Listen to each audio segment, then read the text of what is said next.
a lot of Microsoft sounds. Isn't it, though? This is what happens when you're trying to here we go. So I guess maybe let's see if That happens. yeah, especially when you're on the road. So I'm still trying. Exactly. Yes. Base is dropped for another round of soccer down here, and I'm waiting for things to actually behave so I can show you that we are in fact here. So John here, Jarrett there for the foreseeable future, and let me try. The foreseeable future. Yeah, exactly. Everything is temperamental. It is. Everything is circumstance. It is temperamental. I mean, literally, I'm getting the blue circle of death as it's trying to think of things to actually perform. Yeah. See, here we go. We're continuing with there. So maybe we can run the open and actually start the show officially. I don't know. The computer is sitting here staring at me, going, "Nah, I'm not in the mood." Blame it. Yeah. Oh, absolutely. I'm gonna blame anything on everything. So, this will be fun. This will be fun when the computer finally decides that it's going to behave. I'm gonna try something on the fly, which is always traditionally very, very dangerous. Oh yes, on this show it is. But yes. do it anyway. Yes. Oh, no, I'm sorry. Yes, you can. There we go. All right. So let's see if that works. Basically, I'm trying to change networks on the fly and see what's going on here. But who knows? Yeah, didn't want to do it then either. So we're just going to keep talking until my laptop actually decides to behave. Let's just start the show then. Yeah, we are. No question. Yeah. Traditionally when we start the show, there's always that particular element of, the opening kickoff that's brought to us by our friends at Kickoff Coffee, kickoffcoffeeco.com. And I'd like to show the QR code, but it's.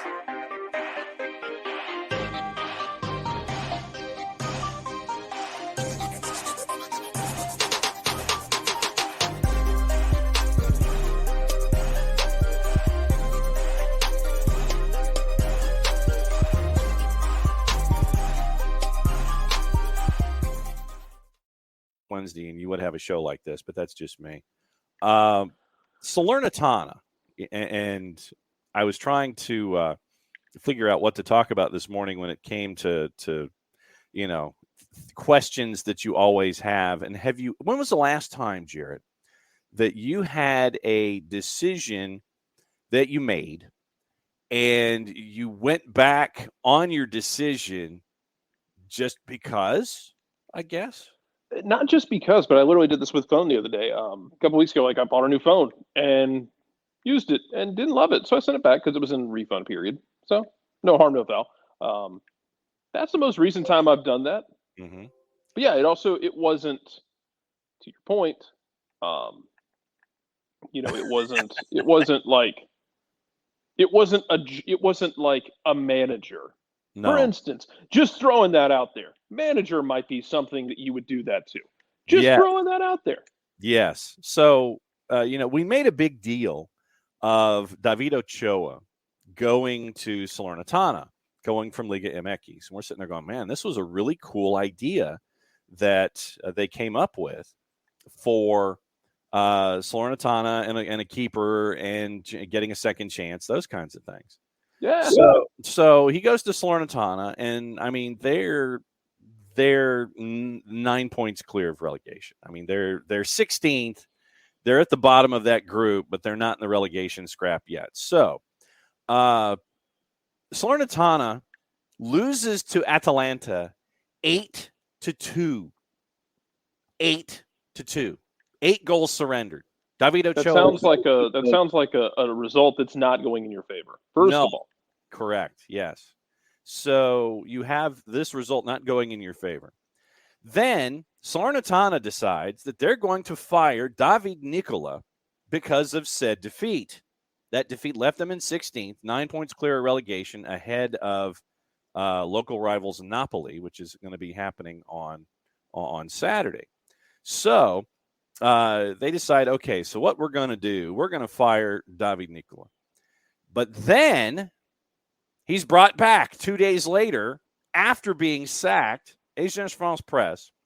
David Nicola says in a message on Facebook he would remain coach after speaking to club owner Danilo Iervolino on Tuesday after being fired on Monday, a discussion in which he pleaded to be kept on. Asked by AFP, Salernitana confirmed the decision, then that Nicola would be working under the same contract until 2024. He signed in June after guiding the Southerners to a miracle escape act last season. Once again, this is Agence France Presse and The Score who's reporting this. He arrived in Salernitana in February of last year with the club bottom of the league. They survived the drop by 1 point on the final day of the season after losing just one of their last 8, winning 4. So, it's not buyer's remorse. It might be fire's remorse. I don't know if that's a thing. I mean, keep making the puns. I'm good with that. Do it. So I'm staring at it and I'm going, okay. Good on you, Salernitana, for making sure that everything stays the way that it does after deciding that, losing 8-2 is bad, but then you decide, what we're going to do, we're going to fire the guy. Then, the guy's going to, bang on the door. It's like, but Mr. Boss, sir, I think that I should keep my job. And so after said conversation, they actually kept it to where, so David Nicola stays as the boss at Salernitana for the foreseeable future. So that was intriguing this morning when it came to fired, not fired down here. So I thought that was fired, not fired down here is outstanding bit of content that I didn't sign up for. Fired, not fired. I'm hired. No, I'm not. It's one of those. By the way, I think the main screen still says starting soon. No question, it does. Absolutely, okay. It does. Just point that out there. Absolutely does. Yeah. This is one of those where you almost need Nicolifi involved. I know because of his understanding of the stupidity that is Italian leagues. Yes. So, Yes. I can't see how this ends poorly for anyone. I don't know, someone potentially losing their job later anyway. We're going to keep him. For how long? It remains to be seen. Well, but can Salernitana actually afford other individuals? I guess that's the larger question. Can they afford, if they were to dispose of Nicola on his contract, which is through next season, can they afford to bring somebody else in?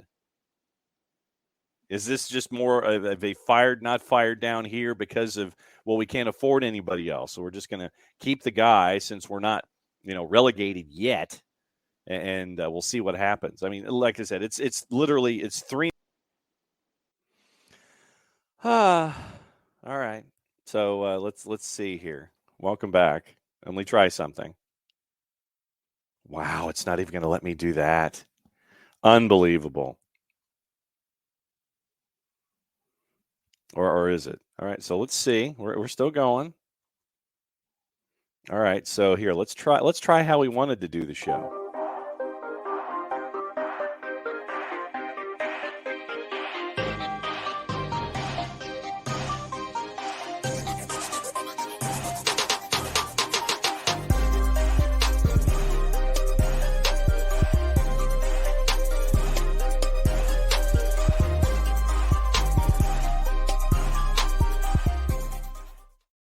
All right, take 2. Here we go. All right, so it only took 13 minutes for the computer to sit there and figure out what it wanted to do. Okay. All right, so Ricky Ricardo has been the one to let it ride, and I think that this pretty much takes over everything. So it appears. Let's see. So Inter Miami on Twitter has a 3-second video of someone in a shadow walking forward and standing at attention. Yeah, well, if not, yes. Let's see. So, stalking whatever prey in a very dark room, standing ready with XBTQ, whoever they are, on the front of the jersey. Do we know who this is? Thank you, Kelsey. Happy beach anniversary. All right. So, yes. So it appears as of 9 o'clock this morning, Inter Miami has signed someone. Jarrett, Inter Miami has signed someone. Inter Miami has signed someone? Apparently good. so. Well, good for them. It's the it is an open season to sign people. I mean, we are in a window until the end of the month. Yes, so teams are making signings. Yes, Inter Miami CF has posted. Thank you, Ricky Ricardo. A 3-second video of a darkened room with an individual walking forward with authority and standing in front of a projected snow-capped mountain range. I'm guessing. I just saw it. It's a cool little teaser. I mean, Turner, it's messy. The Josef story was all a ruse. No, we know what it is. We're just being coy because we're damaged like that. Yes. You can't quite see the individual's face. We're damaged like that, and this is a feature, not a bug.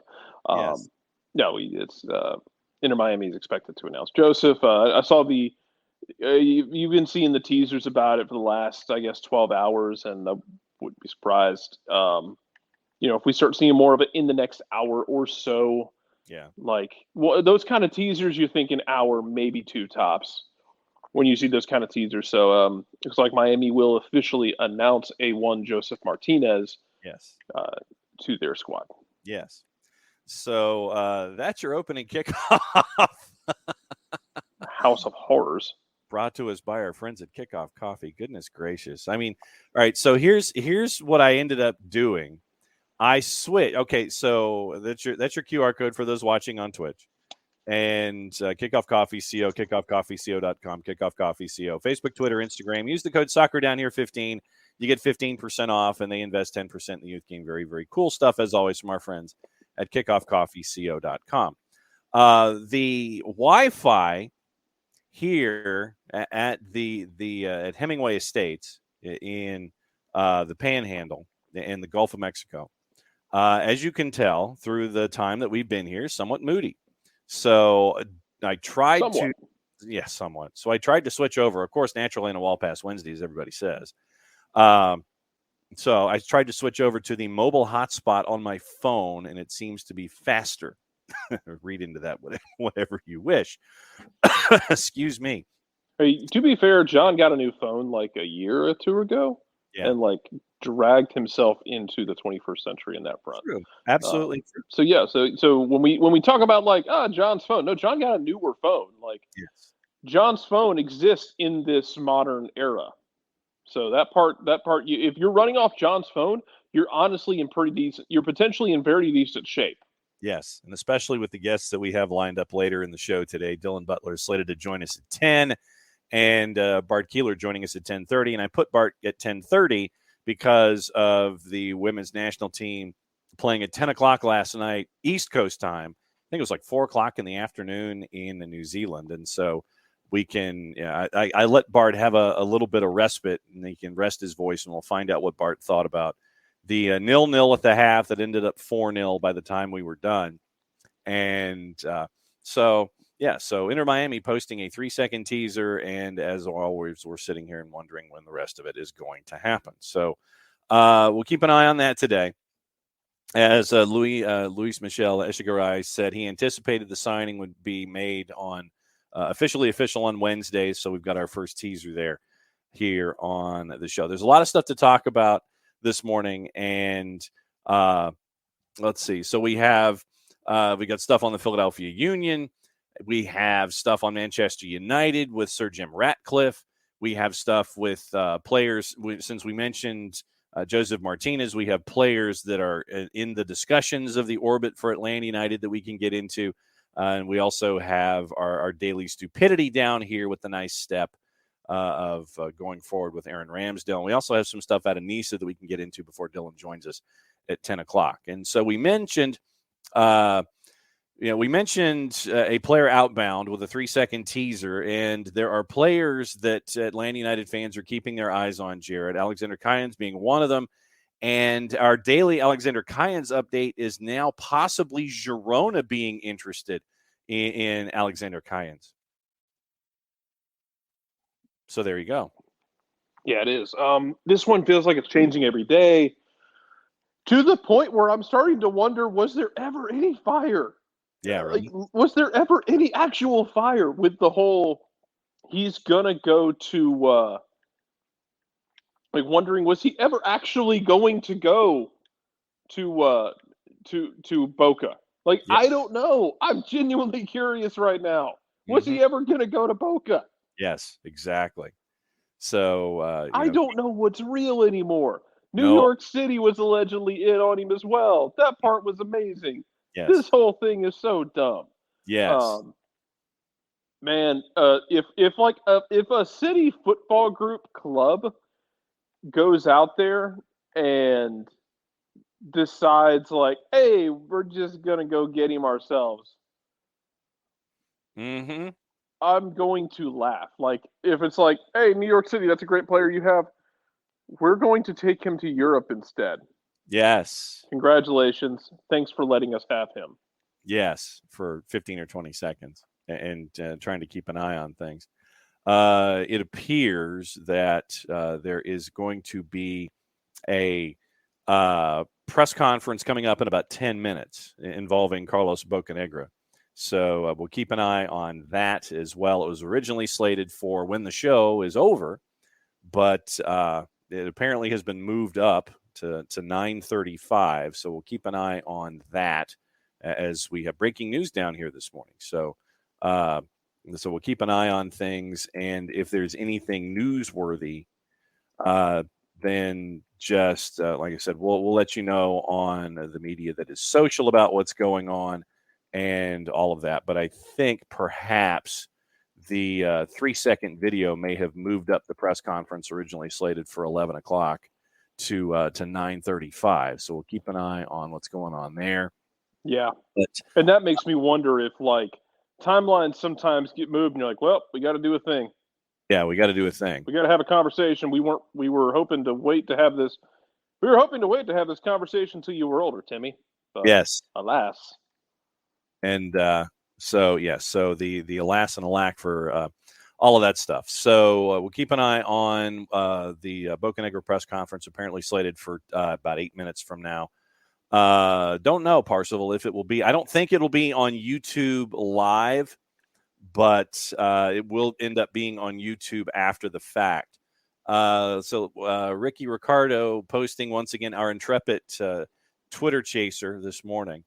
Looks like word out of Huntsville. Is this correct? That you have information out of Huntsville this morning, Hunt City FC. So I'm trying to get to there, but I think that while you do that, Turner, yes, we can always have that conversation about Red Bull Racing, because compare and contrast Red Bull Racing with I don't know, Ferrari Racing, which is basically if Wile E. Coyote had a lot of money and had a racing company. Yes. Oh, and Huntsville is official, by the way. They have posted Jack Collison is the first ever head coach for Hunt City. So good for Jack. So Jack Collison moves to Huntsville, and he is going to be a part of MLS Next Pro there in Hunt City for the Rocket City. So, you've got Huntsville City Football Club, which is tied to Nashville. And so we know everything that Jack did with Atlanta United 2 and all of that. So mazel tov to Jack Collison. I mean, it was discussed. It was not officially official, but now this morning, in addition to everything else, it's officially official.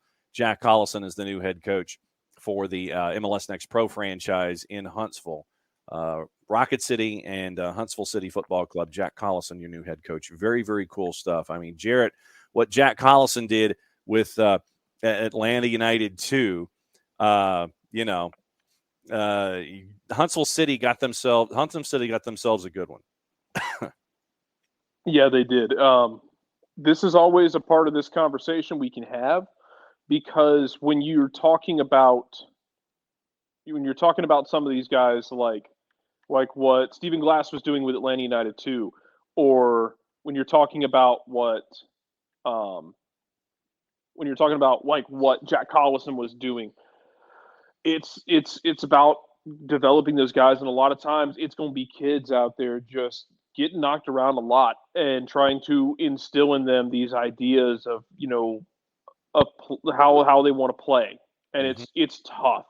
Like it is tough to teach those kids and to keep them motivated. I think sometimes because it's not easy. It's Yeah. not an easy situation to manage.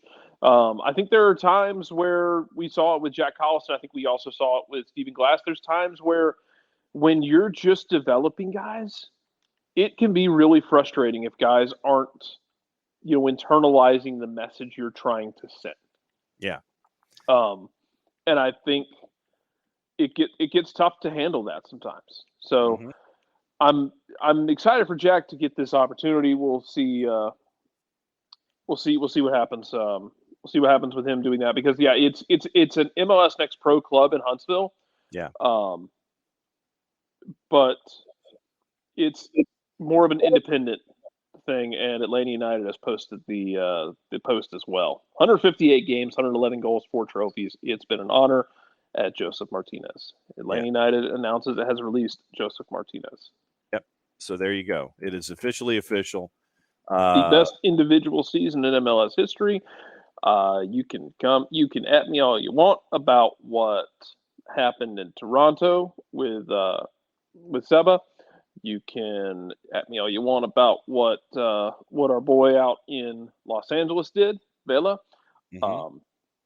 2 incredibly impressive seasons, but neither one of them literally did it on the way to winning MLS Cup, which is the way the league is structured, what the Yes. ultimate goal for everyone is. And the man scored in every playoff round and scored and assisted in the final. You can at me all you want about what Vela and Seba did. Both of them had legendary seasons that are in that conversation. For me, what Josef did in 2018 is the best season we have seen in MLS. Not just because he broke the long-standing goal record at that point, but the fact that he the moment was never too big for him. The jersey doesn't shrink, and he stepped up in every moment along the way, including in the playoffs, underdogs against Red Bulls, and in the final when it mattered most. He got them across the line when it mattered most. Yeah, no doubt about it. So, obviously it is now a piece that Miami thought that they needed, and they're adding to it. And I will still maintain that you're looking at what they're hoping will be another Gonzalo Higuain situation like last year. I think they're going to be hoping he's more than that, to be honest. Yeah, We well, can discuss that for sure. Yeah, it's absolutely open for discussion, man. that role, absolutely. Yeah, okay, I can see that. But I think they're going to be hoping for more than that from him, in the sense of, you get what you can, but yeah, we'll see. And that's the thing. I mean, and my parallel was this way. Okay. You had the experienced striker, and you had this notion of, okay, we want him to integrate. We want him to be someone who can light it up for us and be in that particular that particular form to lead us to that next stage. Because of Gonzalo Higuain and Father Time catching up to him, his role had to change. And I'm interpreting it this way. I think that Miami sees him as that Gonzalo Higuain experienced striker role where you want him to fill the back of the net. You want him to do it as a starter from the beginning. But I don't know, what none of us do, how his knee is going to hold up. And I don't know if the demands that Coach Neville and Inter Miami have on Josef Martinez will impact the way that they're looking. We don't know how this knee is, and Bart Keeler is going to be joining us in short order, and we'll keep an eye on the press conference too. You don't know how it's going to end up, but I think out of the blocks, you're anticipating that Josef will be that veteran presence, that guy that did what you mentioned statistically when it came to Atlanta United. That's what they're hoping for in this. Yeah, you're hoping he gets back to that. And if he doesn't, I think he showed you, and this is a conversation I think we had a little bit last year. I think he showed you that he can be really good in doses. Yes. Even if he's not starting for you, he can be good off the bench. The problem was last year was, do you want to pay? Is he worth the DP money? Right. If what he's going to be is a guy who you can deploy in situations, and I do agree, like in the right situation, I think he can be absolutely lethal. Mm-hmm. But it's tough because you're in a salary cap league. It's really tough, in my opinion, to justify that. Mm-hmm. To justify spending that much money on a guy who might not start every game for you. Yeah. And who might be limited in his minutes at times. Yeah. And that's a really tough situation that's a really tough pill to have to swallow at times. Yes. The official release from Atlanta United announcing today that they've released Josef Martinez. The club will use its one off-season buyout. And that's what we anticipated, that it was going to be the off-season buyout that was going to be exercised. He goes to Inter Miami, who retains a portion of the contract. Here's your logistics. Off-season buyout on the player's budget charge. Martinez will no longer occupy a DP spot on the team's roster. In a corresponding move, he's elected to join Inter Miami, which will retain a portion of Martinez's guaranteed contract on its 2023 club salary budget. Carlos quote, Josef has played a pivotal role in Atlanta United's history, scoring memorable goals and hoisting multiple trophies for moments that will forever live with our supporters. He was a foundational piece who was responsible for helping build our brand into what it is today. We cannot thank him enough for his contributions, the club and the community over the last 6 years. He will always be a part of Atlanta United. We wish him the best of luck in his future endeavors. The conference call with Carlos Bocanegra is going on as we speak. Martinez, it goes through his history, followed the 2018 season, suffering torn ACL in 2020, missed the entire year, returned in 21 to score a team-high 12 goals, 24 appearances, 18 starts. Fastest player to 100 goals in all comps, reaching the mark in 125 games.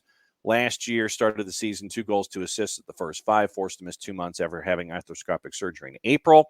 Finished the season 9 goals, 4 assists, 26 appearances, 12 starts. Quote from Arthur Blank. Since his arrival in 2017, Josef Martinez has poured his heart and soul into Atlanta United. We experienced a lot of firsts together. Atlanta United's inaugural year, Josef's first MLS season, a number of record-setting performances, and, of course, an MLS championship together. Josef's a one-of-a-kind, iconic athlete, and I'm grateful to him and his family for taking a chance on Atlanta and growing with us. He's one of the most decorated MLS players of all time and has made Atlanta and the entire league proud while also representing his beautiful country, Venezuela, with pride. I know Josef will continue to shine as he heads to the next stop on his professional journey. I'm grateful for the time we've had with him, and I know I speak for all the dedicated 17s when I say thank you, Josef. He's a cherished member of our Atlanta United family, end quote. Jarrett, go ahead as we bring in Nick Alifi to the conversation. Once again, Bart Keeler coming in short order. Yeah, Ricky sticking on this. I've seen a couple people stick on it. Everyone is going to stay eternally angry at Nashville and their turf. Yes. Because if you want the fulcrum for Atlanta United's existence, it's that rainy night in Nashville. Because that's when Josef's knee blows up and then COVID happens shortly thereafter. So we can blame Nashville's turf. It's like I said. I mean, it's if you're able, if Miami is getting him on a non-DP deal, which sounds like they are, mm-hmm. I think he's an incredibly valuable piece. If you're potentially not asking him, like, hey man, I don't need you to play 100 and I don't need you to play 90 minutes twice a week necessarily. I can play you 90 minutes and then we'll bring you off the bench for other minutes, that sort of thing. I think he's an incredibly valuable piece. But in a capped league, you can only do so much, Yeah. You can't have a guy in a capped league earning DP money if he's not going to be, as a striker, you need him to be 90 minutes. Mm-hmm. It is really tough. You need him to be 90 minutes and about 2,400 minutes during a season, during a regular season. And of course you wanted to put up numbers, but I'm hopeful. And look, I know this whole thing it's ended in a way you didn't want it to. I do hope that once it's all said and done, like his playing career is over, everything is all done. Hopefully, any issues have been buried, and when he's done with his career, that you're able to look back and have a positive relationship post career with the team and with the fan base. I don't think the fan base will be a problem, right? But you hate to see any legacy situation like this end like this. That part does suck. Hey, yeah. Nick. Morning, Nick. Howdy. Sorry, I'll shut up. No, because I'm running out of ways to express that same sentiment at this point, to be honest. Yeah, I'm just glad it's done. That we don't have to have the pondering anymore of is it going to happen, is it not, when's it going to be announced, who's going to announce first, and that everyone can move on now as somebody who has been through a divorce before. There's no such I've heard of one person in life who had a fantastically easy divorce, right? And it was a former program director at a radio station who said, my wife was living in Minnesota or somewhere up in the upper Midwest. I was living down here in Atlanta. We never saw each other. Our kids are grown. So it was just kind of like, do you? Yeah. Do you? Yeah. Okay, great. Outside of that, every divorce I've ever heard of has been painful at some level. Mm-hmm. But there is a path to some level of at least friendly reconciliation, down the road with the passage of time. And I think that's where Josef in Atlanta will be at some point.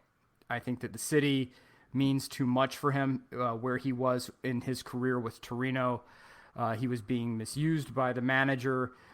He was being, I believe it was Mazzari, who was the manager at Torino at the time, who was playing him as a winger and not as a true striker. When he came here, he was... he was an obscure Venezuelan guy who came from Serie A, catapulted himself to fame and into the hearts of all the 17s. And as a result of that, he deserves a place of honor. And I think that that's going to happen one day, even between the front office and Josef, I think, over time. Yeah. But for right now, he needs to be able to go and prove to himself that he's back. He needs to prove that that's the case without the constraints of preconceived notions, right? So if you have sort of written your story with someone and you're trying to prove that it's different, that's exceptionally hard to do.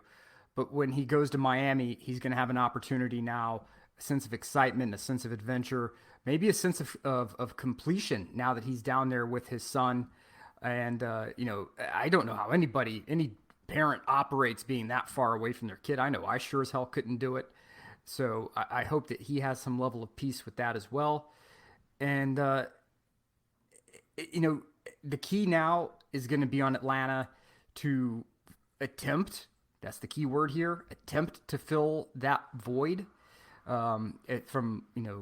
you had a lot of goal scoring come from your back line last year, but with the talent that's it's largely decimated, still they put in goals. You had wingers who scored, but goal scoring from the striker perspective was fits and starts, and they need to find a consistent goal scorer at the 9. And if you can do that, I think that you won't fully reverse the venom in the early stages, but I think winning solves just about everything in sports. Winning solves a lot of heartache in sports.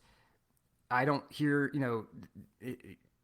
too many people, harken back to the bad old days of the Braves after they won the World Series, right? So, those of us maybe who are older, but the team can do it. The team can, if they play it right, they can find someone who can at least put the ball in the back of the net.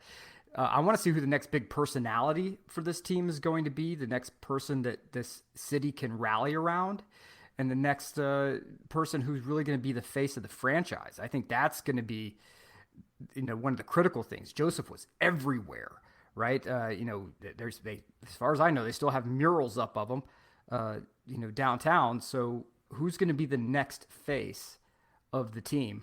And so who's going to be the person that, not just who the team puts forward, but who the city and the fan base accepts as the face, right? That's going to be interesting to see. It's going to be interesting in the sense that, Josef you didn't bring him in to be the face. He became that organically. This is a guy who became that. He came in. Remember, we thought Kenwyne Jones was going to start at the 9 for this team, and Josef was going to fight for minutes on the left side with Yamil Assad, because Yamil Assad, you'd taken a flyer on him as well. Weren't sure what Josef was, and he became that. So it's hard to predict. It's hard to predict who can become that guy. I think we can sit here and speculate, but until it's happening in the moment, it's hard to predict it. Yeah, I mean, last year you brought in folks to try to stem the injury tide, and who knew that Air Force One was going to be making the impact at the back that he did. To your point, Jarrett, I mean, it's someone that you bring in, and I mean, Josef was a deadline guy. He came in right toward the end of things, and he ended up being this. Thanks again, China. Yeah, we're taking Oscar Romero. Yes, Atlanta went to Josef. Yes. Yes. So, I mean, he was a deadline guy, comes in, and then everything just catches. He just absolutely catches on fire. And then you have what you have here. But, yeah, Nick, to your point, you wonder who that next person is. And you have folks in the timeline who are sitting there saying, well, it might be Brad because of the World Cup bump. It might be Thiago Almada for the time that he has here. So, Or is it that transaction? You wonder who that transformative individual is going to be. But, for the time being, it might be Thiago Almada, especially after the World Cup being what it was. It will be interesting to see how this idea evolves and who steps into it, whether they take that identity by themselves or it is something that they fall into through what they end up doing from being here in the first place. Well, I'll say that time is a flat circle, man. It's. I remember the Chattanooga match. Kenwyne started, right, and it looked like the entire attack was sort of stalling. Yeah, repeatedly, the attack was stalling, and a lot of people in brand new Atlanta United kits were kind of looking around like, shouldn't we be like stomping a mud hole in these dudes right now? And then Josef came in and the entire dynamic changed. And suddenly the team was exploding forward. And you saw a sense of dynamism that you weren't.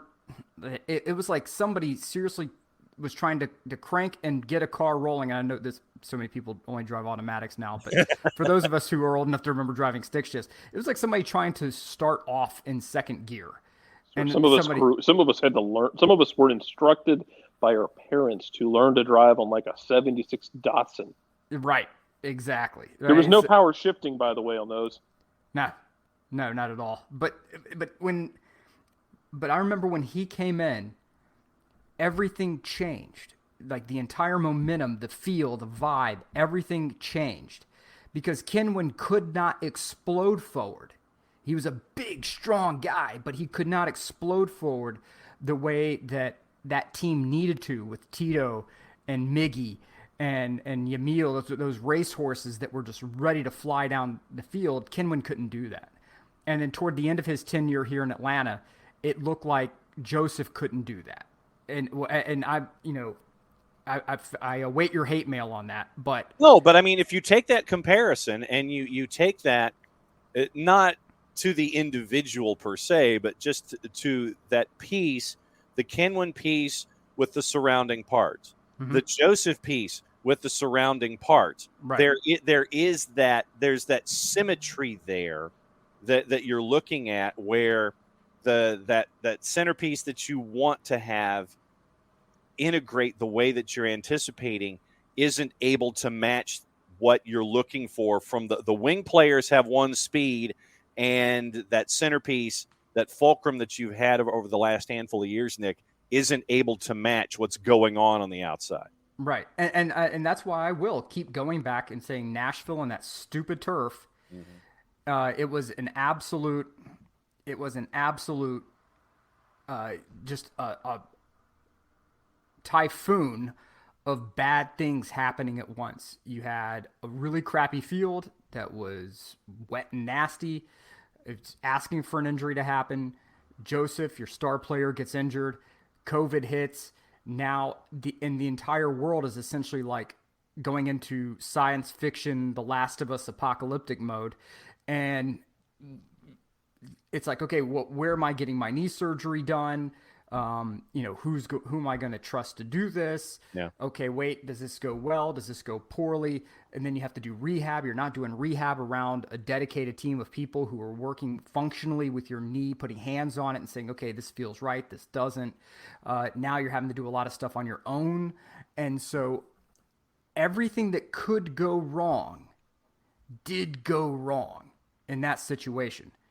And sometimes you are in control of, or at least have some element of control around the situation, and sometimes you don't. And when you don't have control of your situation at all, the good choices and the bad choices are magnified tenfold. And if one thing gets out of alignment when things go poorly, it's a cascading effect that's very difficult to recover from.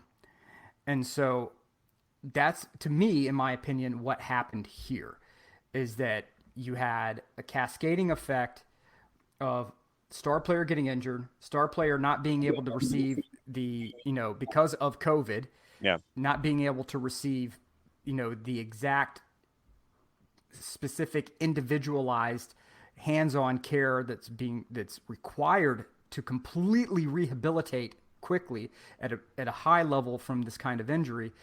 And there wasn't enough time for him to mentally and physically recover. So when he comes back, he still has that mentality of, I'm the big dog, I'm the alpha, I'm handling business, but his mind and his body were not there with it.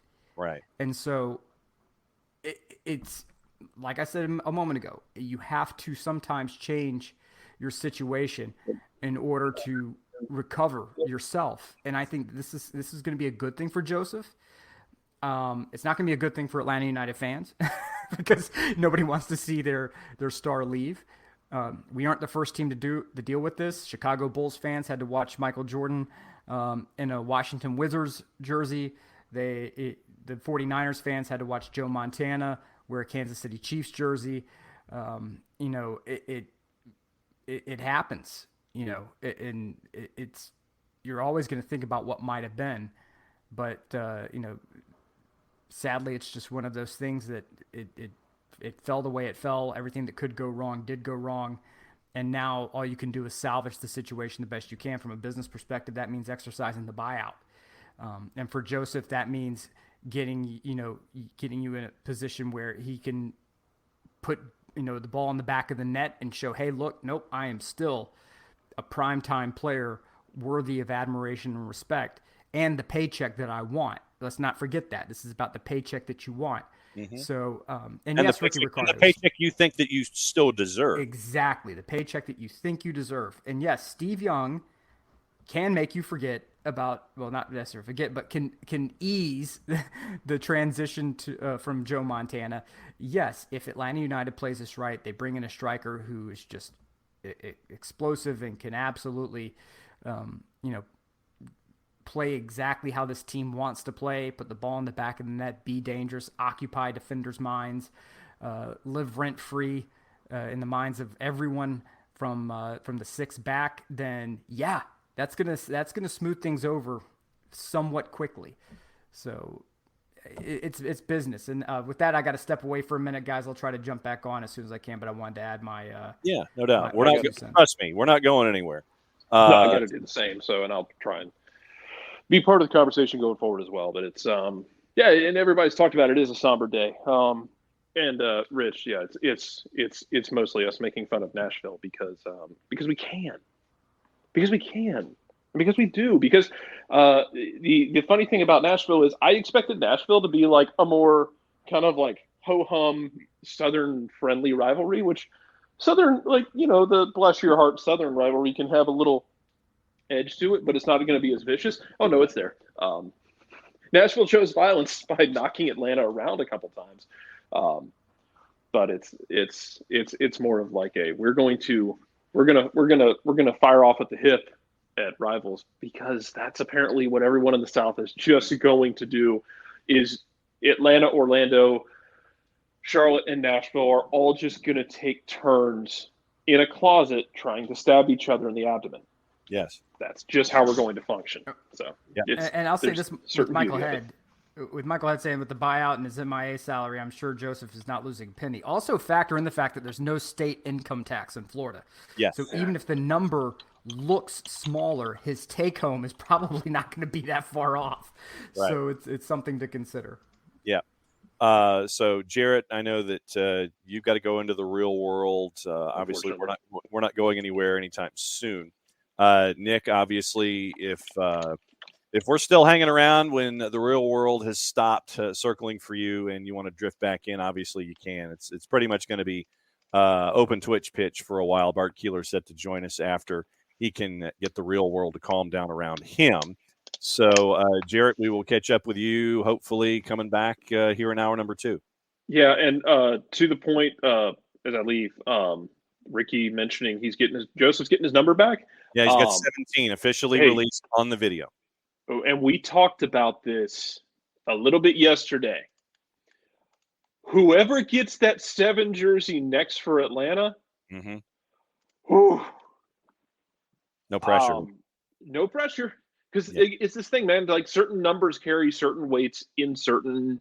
Like, we know about what the 10 means, when someone has the 10, but different numbers carry different weights in different sports and in different positions. Like, we think about, we thought about for the Falcons for the longest time, who's going to wear that 7? Like, it was, now it's Younghoe Koo, but post Vic, it was like, who's going to wear that 7? There's a thing with Braves where it's like, how the hell are we giving random people number 25? First off, how is it not retired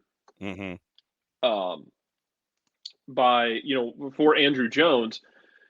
But second off, how are we giving it to random people? We're gonna that's gonna come up. Whoever puts on that 7 jersey for Atlanta United is going to be held to that high standard, whether fair or otherwise. Yep.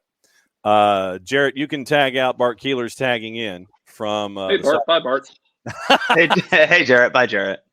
Jarrett's going to have the real world attack him, as is Nick. So obviously, hour number 2. I wanted to have you in hour number 2 for the obvious reason of discussing what happened late night in New Zealand, and we can get into that with your visit. But obviously, the breaking news involving Josef Martinez being official, getting number 17 back, and now a part of Inter Miami FC is the breaking news this morning. Your initial thoughts? This is a dark day in Atlanta.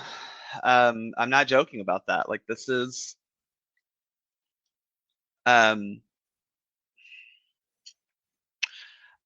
I've been very much team Josef is also to blame for this situation being as bad as it got. However, there is a person who is still employed by this club who clearly was also a major contributing factor to this situation not being very good. And that person is still given major decision-making power and I think that's going to be something that we as fans are not going to be able to trust him for a very long time. I think his trust has already been called into question. But, the fact that it got to this point where Josef felt like he had to leave, like we had to feel like we had to move on from him, sucks. It just sucks. Do I think it's probably the best move for the club? Yeah, I do. I mean, I do think that moving on from that contract and not really getting the production that we need for that contract is probably the smart move for the club. But that doesn't take away what he means to not just Atlanta United, but Atlanta as a city and the game of soccer here in this city and state. You mentioned legacy, and it's very, very rare for an individual to be a part of the fabric of a franchise like Josef Martinez became. And we were getting into the discussion in hour number one where Josef was brought in right under the wire. Mhm. It was initially going to be Kenwyne Jones up top, and Nick made the point.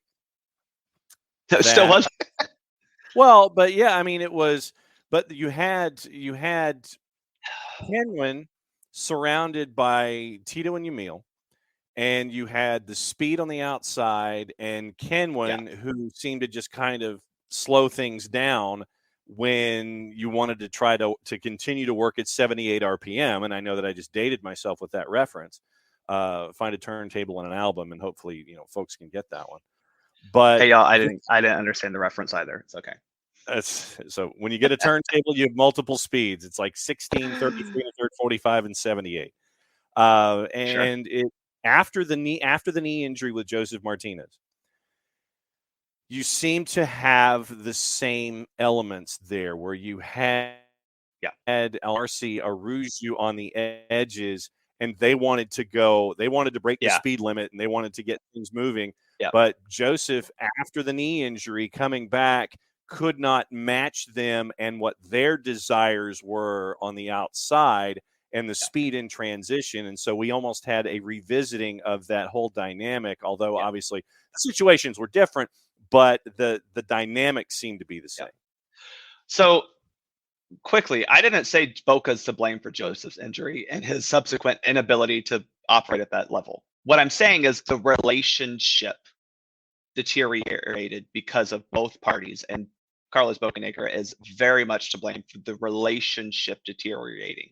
Okay, because that's what we're talking about right now. Because to your point, John, yes, Josef's injury kept him from operating at the level that he was used to operating at, and it was very clear that Josef was unable to accept that in his own, like his heart was unable to accept that. And that happens a lot of times with athletes when they get injured, and it sucks. I'll put my hand up and say that happened with me multiple times, is that it takes forever and you feel like it's not going to happen. He very well may go to Miami and be able to operate at that level. We don't know. He'll hopefully have a full off season of recovery without having to go get a procedure done. I truly hope that that's what happens for Josef Martinez, that he is able to get back to health. But the man is almost 30. He has not been at that level that we were used to him being at since his injury in 2020. Again, this is all Nashville SC's fault. This is all Nashville's fault. We know that they're to blame for all of this because they have bad grass in a terrible stadium up there that they don't even want anymore. So this is all Nashville's fault. But the fact that he hasn't been able to get back to that is, I mean, it's 2023. We haven't seen him that way for 2 good seasons. And even last year when he was scoring a lot of goals, it was because he wasn't starting. And I know we can talk about, he scored goals. He scored goals and he was productive because he didn't start. And I don't have a whole lot of reason to trust Gonzalo Pineda outside of the fact that what I see with my eyes on the field was Josef unable to go more than 50 minutes a match. And that's a result of his injury. It's a result of him not being able to train and go as fast as he wants, train at the level he wanted to. Like, you're 100% right that he is not able to play the way that he was so used to playing with Atlanta United. So for him, maybe it makes a lot of sense to also go to a new team where he doesn't have those held, the predetermination of how this team is supposed to play. I think that was also a struggle for him throughout, is that he was mad that no one was playing the way that Miguel Almiron was playing. Like, that seemed to also be a problem. Is he felt like the team was not as good as it was in 2018. Obviously, I don't think it is either, but players are you can't keep every player forever. And I think he also felt it wasn't the same team as it was when he joined. So maybe for him, this is also good, but there's a lot of factors that play into his inability to operate at the same level, produce at the same level. And the injury is the biggest one. I mean, at the end of the day, this is a business decision. And I know that you and I, when it comes to Gonzalo Pineda and Carlos Bocanegra, we agree to disagree, which is fine. We have these discussions, but that's not what today is about. Carlos has come out. They're having the ongoing conference call right now with Carlos Bocanegra. A quote from Tom Bogert: "It's not a place we would have preferred him to go. An in-conference rival, ambitious club. We could have been nasty, but Josef means a lot to the club. Ownership stepped up. We wanted to find a good resolution for Josef." And I think that what you want to do as a club is, regardless of who the individual is, and we've seen this with Atlanta United, they want to do a solid to the player, and they want to do a solid for the player. You can go back to Carlos Carmona, who wanted to go home, and Atlanta United found a way for Carlos Carmona to go home. Starting all the way back there, Darlington Nagbe wanted to go home. So Atlanta United, they tried, it's like, hey, we really like you. We want to keep you here. But Darlington Nagbe wanted to go home. So they found a way for him to go back to Columbus. For Josef, it was finding another opportunity. Nick brought up a couple of different ideas. Family down there, no state income tax, those kinds of things. Finding a player a home in a situation is key. And it plays to the reputation that you want to set as a grande, as a club that Atlanta United wants to be. And so finding a destination for him, this could have gotten completely and totally nasty, because as Bart, you and I have discussed on this show in the past, Josef has had disagreements with every full-time coach that has been here with Atlanta United. But at the end of the day, they did him a solid, tried to find him a place where he thought he could flourish the next time through. So this will be interesting in all of this to see how all of this integrates. But once again, the pressure comes back to Atlanta United in trying to find those individuals that will fill the 7 position and the backup position behind. Gonzalo Pineda mentioned that they were looking at 3 transactions. My guess is one of them is center back, as they're chasing Alexander Cayens and everybody else on the planet seems to. And then now the striker 1 and striker 2 might be those 3. So there's a lot of stuff in play here for Atlanta United. Yeah, I mean, I think what you just said at the very end of that was when it comes down to roster construction. And again, we have to just understand that we're operating in a salary cap league. We're operating in a league that has a lot of restrictions on how you can pay players and whatnot. So again, what's the most frustrating in all of this is it seems like Miami has signed him to a high TAM contract for a year and an option, I think is what I saw, but I'm not entirely sure, because if I read that correctly. Regardless, it sucks that we weren't able to find that same deal. Again, I don't think that a deal was ever going to be made between Atlanta United and Josef Martinez. I think he was done. He was absolutely done with this club. I think there was a point where the relationship just got so untenable that the best thing involved was for both parties to just kind of sit there and it's like, all right, we get it. We'll figure something out. But what you've done now is move a designated player spot. So you have that open. Mm-hmm. You have whatever his salary was going to be this next year available. And you have the ability, which by the way, for everyone, it's not like his salary was like, oh, let's buy him down a little bit. It would have taken a lot of negotiating and whatever to make sure that it wasn't just going to be $1 million that he was losing. It was going to be a lot of money he was going to lose. So you have now freed up your roster of, I think it was 4 million last year that he made, Efforting. which, I want to say it was 4. But regardless, you've 4,141,667. That was his guaranteed compensation last year. So to buy him down, it would have taken almost what? Yeah, between buying him down or negotiating him down, we're talking about a 400% reduction in his salary at that point, or 300%. Yeah, I mean, you're trying to go from 4.1 to at least 1.2. Yeah, so you're TAM. Yeah, so you're looking at 20. You're basically a 75% salary reduction, and if you're that confident in your ability, that's not going to happen. And that is obviously his salary is the salary budget charge, whatever, is not 400 or it's not 4 million. It's 6, whatever the max is, or 615, 620. But you have a designated player spot, and now you're not using your TAM to pay Josef Martinez. You can use that on, you can sign a designated player striker, or maybe a center back if that's what it takes to get Alexander Callens here. But you have that TAM available to pay a guy, or maybe you don't need to pay a guy TAM money. Like that's what this allows you to do. Because to your point, John, it could be multiple strikers. It could be you get an MLS vet to come in who is making either a veteran's maximum or a veteran minimum, or maybe he's up to that 615 mark, to the highest you can have on that budget charge. And then you go get a DP striker this summer. I mean, there's a lot of ways you can play this. But not having Josef frees up this roster spot that, while was quote producing, I agree that he scored a lot of goals last year. It was not it was not something you could rely on going forward. And again, I was hopeful that a full offseason of recovery and training would get him back to that level of being able to perform for 90 minutes each match. Hopefully he can. As a person, I hope that for him.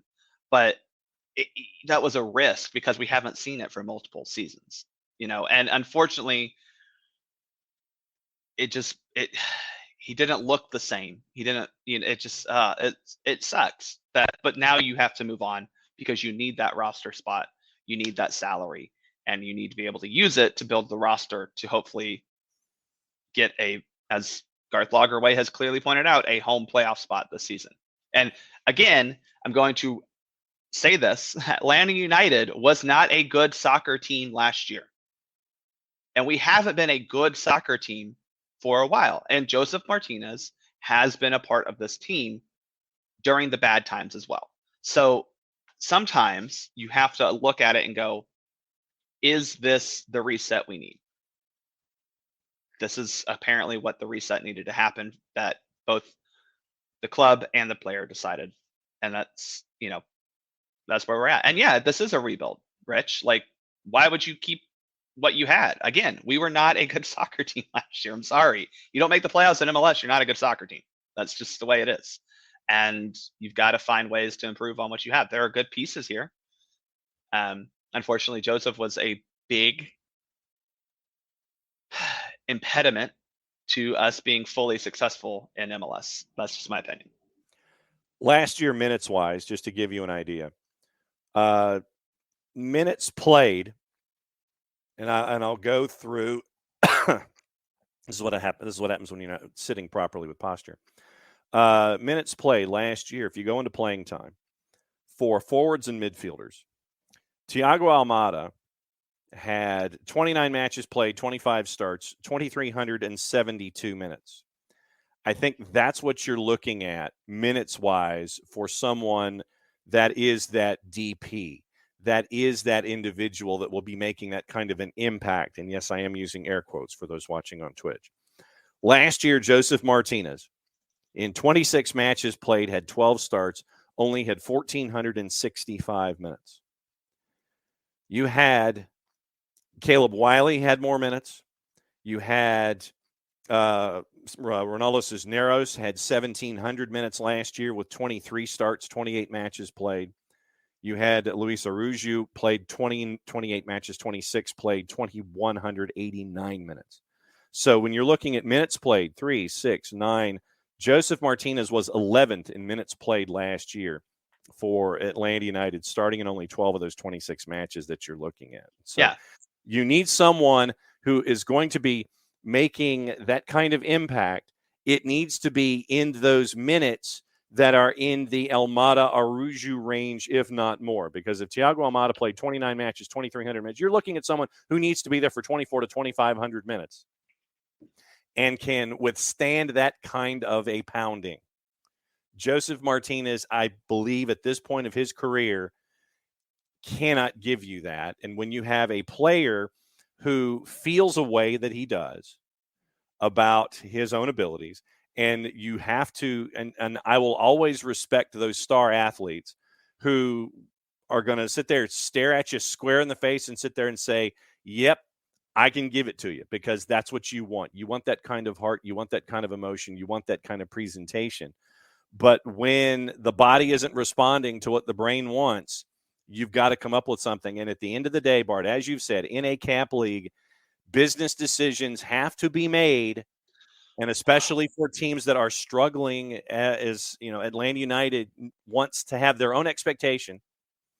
If you're not meeting your own expectation, you have to do something. And I think that this had to be a part of that because of what you want from that position. Yeah. And again, it sucks that it came to this. Yeah. All of the factors led to this. Injuries, relationships with coaches and front office, dude maybe needing to go to therapy to figure out, and I'm not joking about this, sports psychology is a real practice for players like this in this situation where they're dealing with frustration, stress, and anger about not being able to figure out how to play at their best because of an injury. This is a very big study within sports psychology. So I'm not joking about that. Like, there's so many factors that brought us here. And the unfortunate reality is the resolution, I think, was, Josef exiting Atlanta sooner than we would have wanted. The unfortunate reality is he's going to a team in our conference, and I don't think there were many clubs in this league who are willing to pay Josef what he wanted to be paid, and B, willing to get a Josef Martinez striker who, again, they're not quite sure on. Miami was the perfect storm for not just a business decision, but as you mentioned, personal and family. But you also have a business relationship with Garth Lagerwey and Chris Henderson. Yeah. Which goes back to their time in Seattle. And when you have a dance partner, when you've got a dance partner like that, it can help move things along better than it would otherwise, where if you're trying to deal with, say, Neptune FC, and you don't know who the GM at Neptune FC is, it's like, hey, are you interested in this guy? I was like, no, I don't, why would I want to dance with you? I think that having that relationship also helped. You're probably right.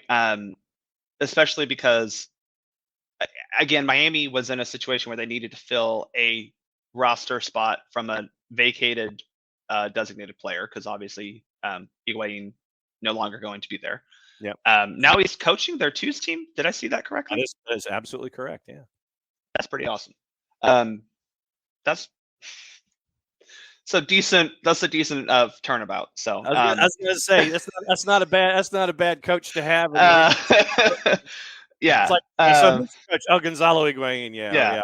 That's a good guy to have in your coaching circles of that club. They got some. Well, anyway, it made sense for Miami. Like, that's just where it comes down to as well. It made sense for Miami. It made sense for Atlanta. Obviously, I think the business part that sucks the most is that we're not going to physically get anything for him because we're buying him out. We're not getting a real transfer fee, if you will, for Josef Martinez. But I mean, like LA Galaxy's done it before with players. It is that one thing that you can do when you don't think that you can have any other kind of a transaction. Right. It is that get out of jail free card that teams can have here in Major League Soccer, because at the end of the day, players are associated with the league. The contracts are league contracts, even if you sign someone to a deal for your own particular team. Everyone is attached to the league proper. Yeah, Rich, it is the one buyout Atlanta is allowed this year. Yeah, so Yes. this is this year's buyout that was used for Atlanta United And that's why that Hindman buyout, that wasn't a buyout, is so important. right. That was a mutual dissolution, basically. Right. And that was massive because that that was very important. Because now we're able to do this with Josef, obviously. Yeah, it just, it's fitting that it's a gloomy day outside right now, John. You're not in Atlanta. It is overcast, foggy. I've been watching traffic for the last couple of days, brother. I know about all the traffic jams and crashes that are going on. Yeah, it's a gloomy day. The Dementors are here. Eat some chocolate today, y'all. Well, but I mean, the thing is that if you go back to your favorite teams, I mean, you go back to the Atlanta Braves when Dale Murphy went to the Philadelphia Phillies, and how that felt. You have that kind of, I mean, Hank Aaron when he goes to the Milwaukee Brewers, depending on, think of your favorite. I mean, we associate a lot of this, I think, with baseball teams. When our baseball team, our favorite baseball team has a player that goes away, the Twins, when the Angels pick up Rod Carew, those kinds of transitional moves.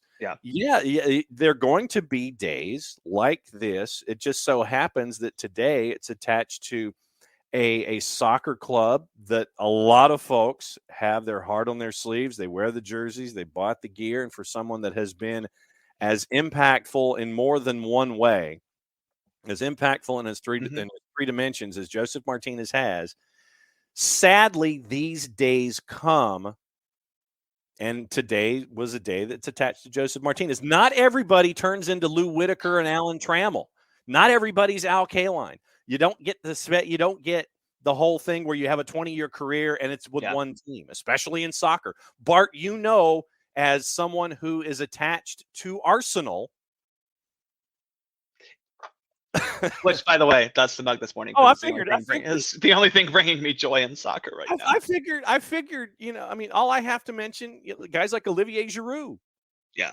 Well, I mean, look, our Arsenal, it's not quite the same, but you think of a guy like Thierry Henry, who not only, spent so much time in Arsenal and was so successful there, defined what that club was for his, decade that he was there, right? Mm-hmm. Yeah. Defined what Arsenal Football Club was. Wayne Rooney defined Manchester United during his days there. Josef Martinez defined, and more importantly, let's not define Atlanta United. And I mean this sincerely, built what Atlanta United was and is today. Mm-hmm. When Frank de Boer came in and said our fans are spoiled, which he's right, it's because of what Josef Martinez and the players at that point had built. Yeah, the expectation level, which escalated very, very quickly with the success that the team had in its first two seasons. Unfortunately, I think, and this is, where we as fans, again, get that spoiled moniker, is we felt like that was just going to always be there.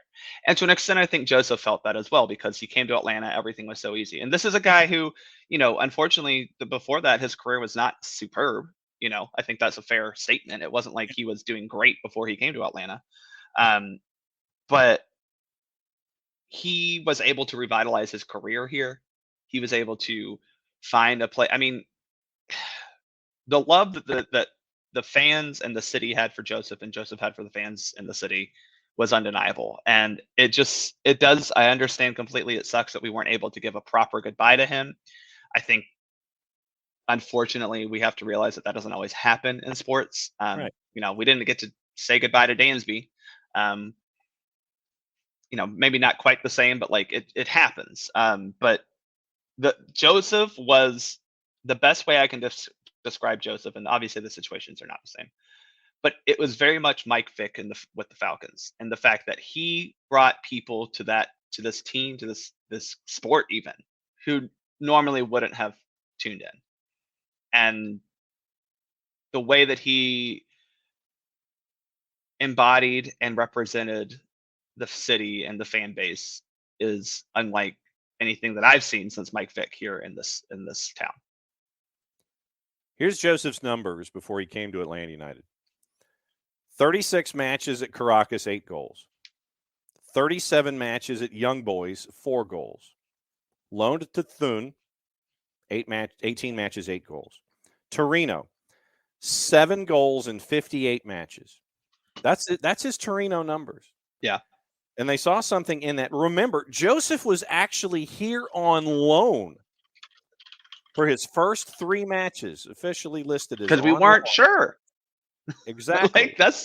We weren't 100% sure. And so 5 goals in those first 3 matches. The loan was turned into more permanent, and then you go from there. So you don't know where you are going to find those individuals that will make those impacts like Josef Martinez did in short order.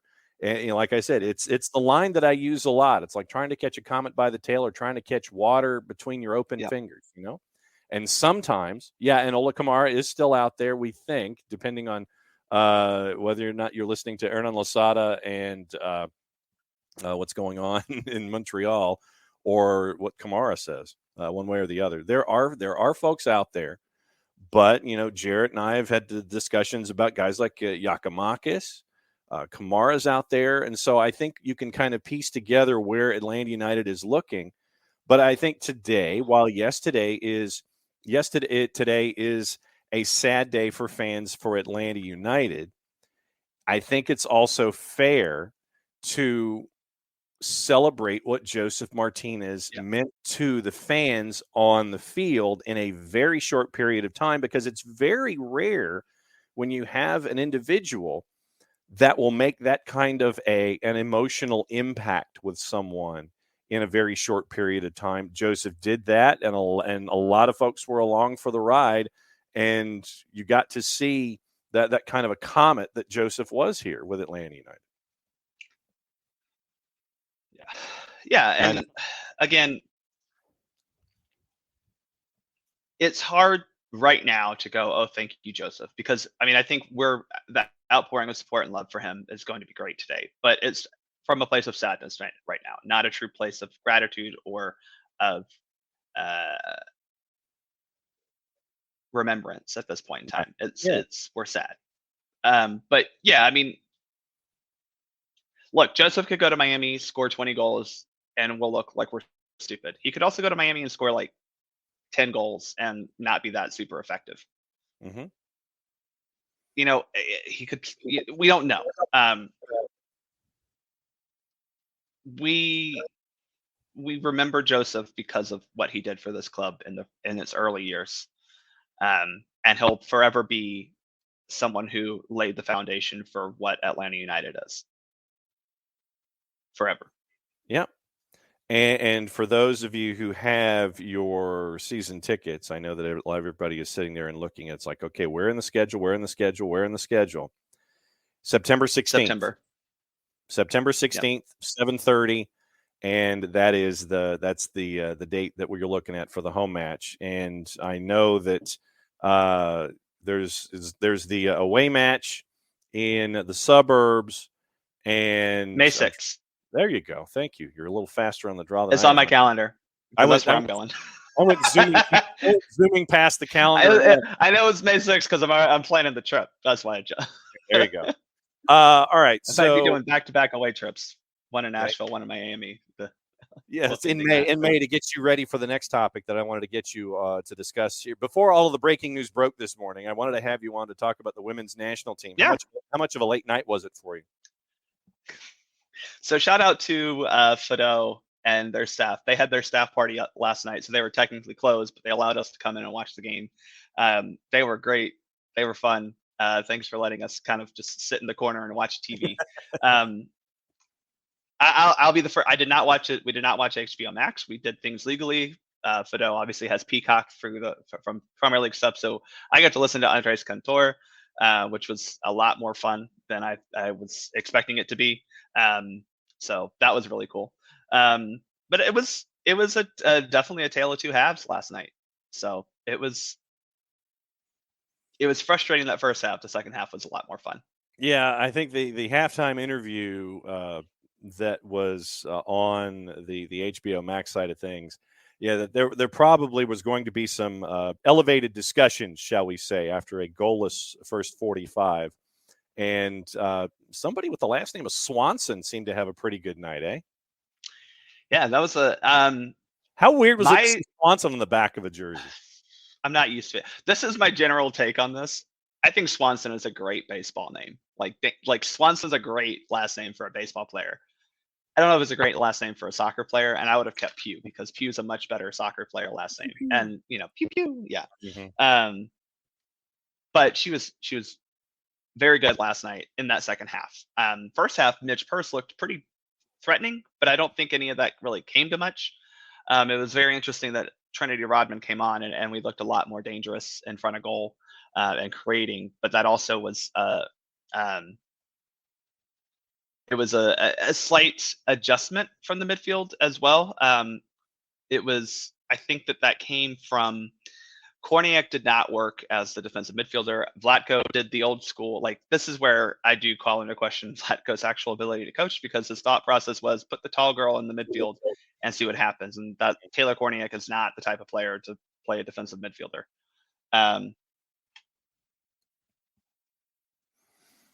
And I know you're multitasking. Yeah, sorry. Damn real world getting in the way as it always does. Hey, Cyrus, good work. Yeah. Yeah, not on my street, thankfully. It was, but to Burns' question, it's still frustrating to see Vlatko force Lavelle and Horan to play. But I think in the second half, it did work a little bit better. And I'm going to quote my friend Brett, who pointed this out very well. We work better when we work at Rose Lavelle's tempo. But too often we get stuck in Lindsey Horan's tempo. Okay. What we did, I think, in the second half, and this is the first time I've really seen this from Vlatko, was Horan. I don't know if this was truly a tactical adjustment. It just seemed like this to me. Horan dropped a little bit deeper so that we were able to connect a little bit better from defense to offense, obviously. And it wasn't like she was on the same line as Sullivan, who, by the way, that was an improvement. Getting Andy Sullivan in there, someone who was used to playing that defensive or holding midfielder position, that helped. But Horan was making passes from a little bit deeper. And it actually is a really good spot for her because she's fantastic at picking out a pass. It's something that, like, it's so frustrating because she's so good, but she's also frustrating to watch because she's sometimes very inefficient or slow. So having her there, she was able to find passes better, and we were able to get going quicker. But when she's up the field and on the ball, she's slow. Rose is not slow on the ball. Ashley Sanchez not slow on the ball. So having those two players as your actual attacking midfielders and having Horan as a little bit deeper did really help. So I'm hoping that is the lesson learned, is that, hey, Lindsey, we don't need you to be on that forward line. You need to be a little more withdrawn, because it allows our really good attacking talent, which, by the way, we have, to work a little bit faster. And that was the biggest difference between first and second half to me. When it comes to this camp and these matches specifically, when you're going up against I want to say it was a plus 4,400 underdog going into this match last night, what would you like to learn? What did you anticipate learning? How much can you take away from two matches where you are the profound favorite across the board, other than getting adjusted to travel and venues that you're going to be at in 5 or 6 months? Seriously, what were you looking for in the takeaways from these matches so far away from the United States? I wanted to see Vlatko, and he did. I don't agree with it, but I wanted to see Vlatko actually try something slightly different. And he did with Korniak at defensive midfielder. I don't think that was exactly the best thing to try, but whatever.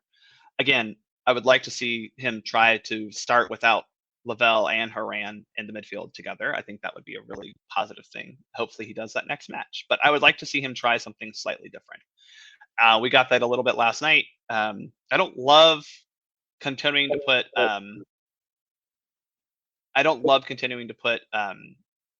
Crystal Dunn as a defender. I was really hoping when I saw her start that she was going to be in the midfield, but that wasn't happening.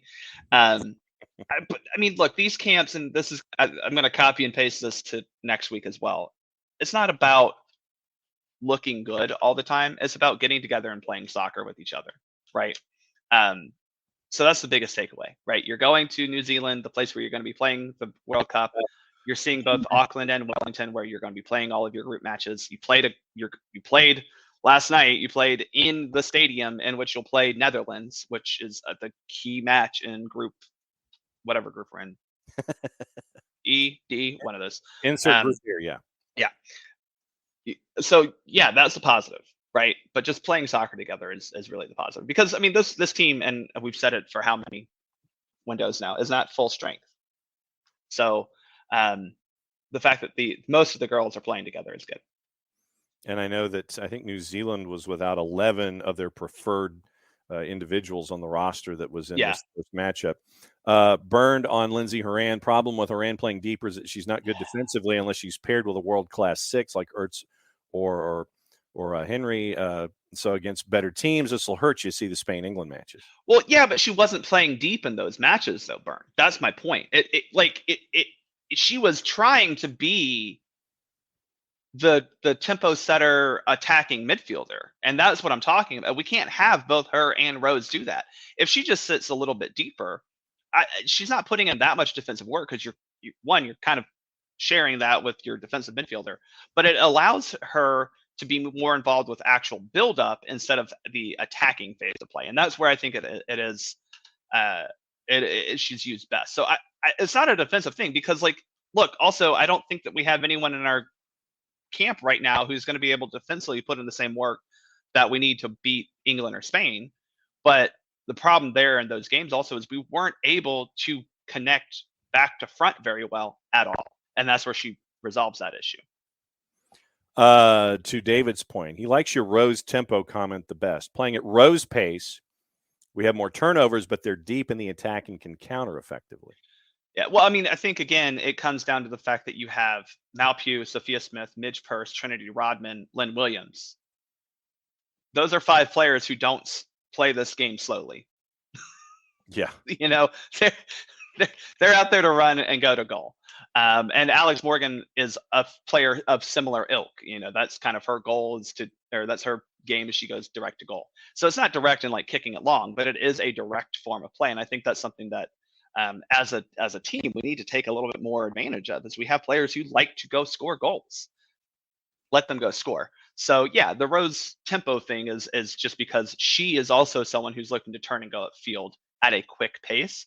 It allows the other players to go as well, and I think it just puts the team under more pressure. New Zealand is a team known for being defensively strong. They're obviously not as good as they have been. They obviously weren't at full strength last night. Neither were we, but it's a noticeable difference when we're trying to go faster, and that's something that Lindsey Horan just doesn't do. But I will point out, she had multiple line-breaking passes that led to shots on goal, right? It wasn't quite those shot-creating actions ones, but it's you found this pass from your deeper position to an attacking player who was unable to create an attacking sequence that led to a shot on goal. And it was very quick. It wasn't she found this pass and it was her pass, another pass, and a shot. So it's those are where we found a little bit of actual difference from what we've been seeing from the Vlatko teams, who kind of seem very slow and aimless. Because we saw that in the first half. There was a lot of crosses, and the second half was not that. Couple of other things that I wanted to get your thoughts on this morning, and let me know when you turn into the real world and have to continue chasing after Adobe Illustrator. The bane of your existence, which we do. It's actually InDesign this morning. Okay. I don't do graphic design, but I have to. This is why. Anyway. Did you see from the Welsh FA where they have reached an agreement with the men's and women's national teams to achieve equal pay? The new agreement covers the period up to and including the 26 FIFA World Cup and the 27 FIFA Women's World Cup. So Wales now has an equal pay agreement reached between the FAW and the national teams. That is progress. That's very good.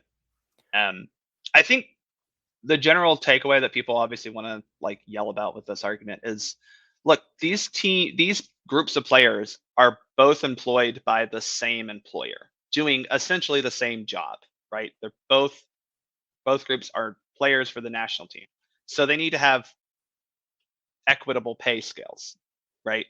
Obviously, some things may not be truly equal. I understand this. That's another fight for as we continue this march toward actual equality. But that is a huge step when you're talking about Wales, right? Not a no-name country. I think Netherlands is also part of this now. So the legacy that this women's national team group, the WNT Players Association, has started is really awesome.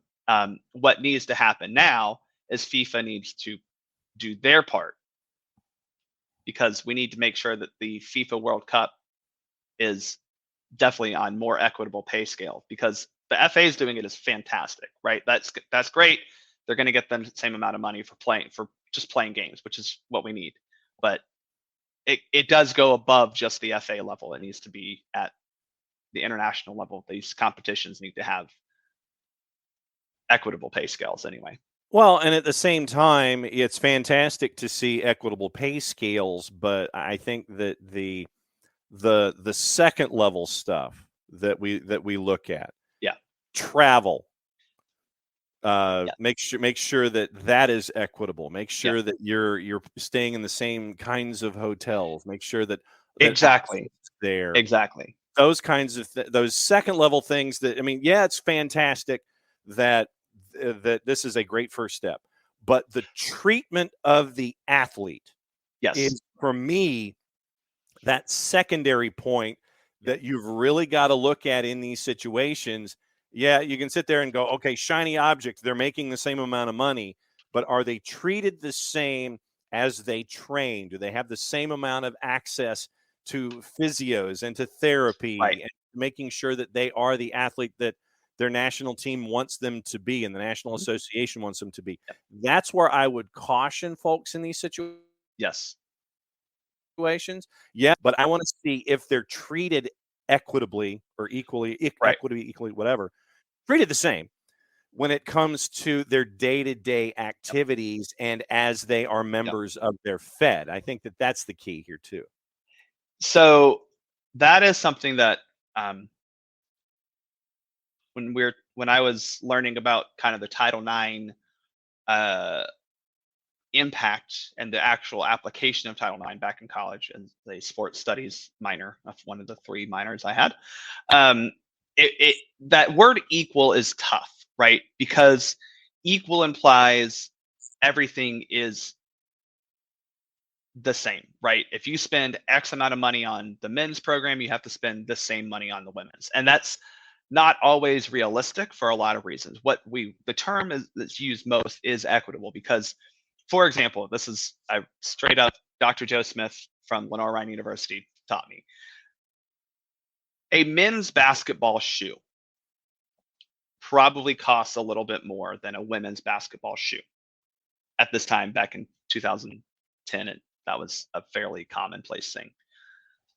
That doesn't mean so if you're saying that the top of the line shoe is $150 for the men, but it's $130 for the women, there's going to be a discrepancy there. But what you just said is the equal treatment, right?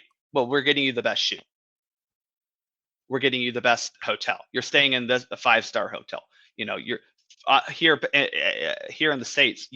Both teams have access to childcare, right? Because again, yes, that's big for women, but you know, you've seen Walker Zimmerman take his kid to camp. It's not like the men's team doesn't have kids, you know, like they need to provide both sides with these services and this treatment. It's not just, oh, they're both getting $50 to play a game. It's you're getting the same treatment, as you said. You're getting, you know, if you have you stay at the Hilton, well, you can't expect the women's team to stay at the Days Inn. No offense, Days Inn. None. Yeah. It can't be the Roadway. It can't be. It can't be the Days Inn or anything like that. The Night's Inn is not acceptable when the men's team is. We saw what the men's team stayed in Qatar.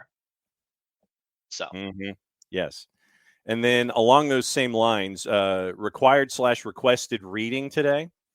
Today's reading assignment. Players Tribune. I don't know if you saw this article. Players Tribune, an article written by Sarah Björk Gunnarsdottir. What happened when I got pregnant? And she was one of the players that after playing at Wolfsburg, summer of 2020, she wanted to play at Lyon. Those were the two clubs for her that she wanted to play for in the European theater. She got to play 4 years at Wolfsburg, moved to Lyon in 2020. And then when she was at Lyon, she got pregnant with, and so it goes into all of the issues that Lyon tried to put up as roadblocks for her to get paid while she was away on maternity. Yeah. And how they handled the whole situation, which is just it's disappointing. But yes, I know we still have this shameful player treatment in this day and age. But it was an article that she wrote, first person, Sarah Björk Gunnarsdottir, who now is at Juve and playing for the Juve women's team, Iceland national. And it goes through how Lyon, who was supposed to be this bastion of coolness when it came to playing in the European theater, basically treated one of their players like ish when she was pregnant. So first person detail, Players Tribune. There's no paywall or anything there. But yeah, it's titled "What Happened When I Got Pregnant" from Sarah Björk Gunnarsdottir, and it was released yesterday. So that is the requested reading for today about how there's a long way to go when it comes to equitable treatment of players and not fighting a contract that you've signed and agreed to. And yeah, it's shameful treatment, and we all need to do better. But that's requested reading for today is the playerstribune.com and the article from Sarah Björk Gunnarsdottir. What else is on your mind this morning before I let you go back to the real world?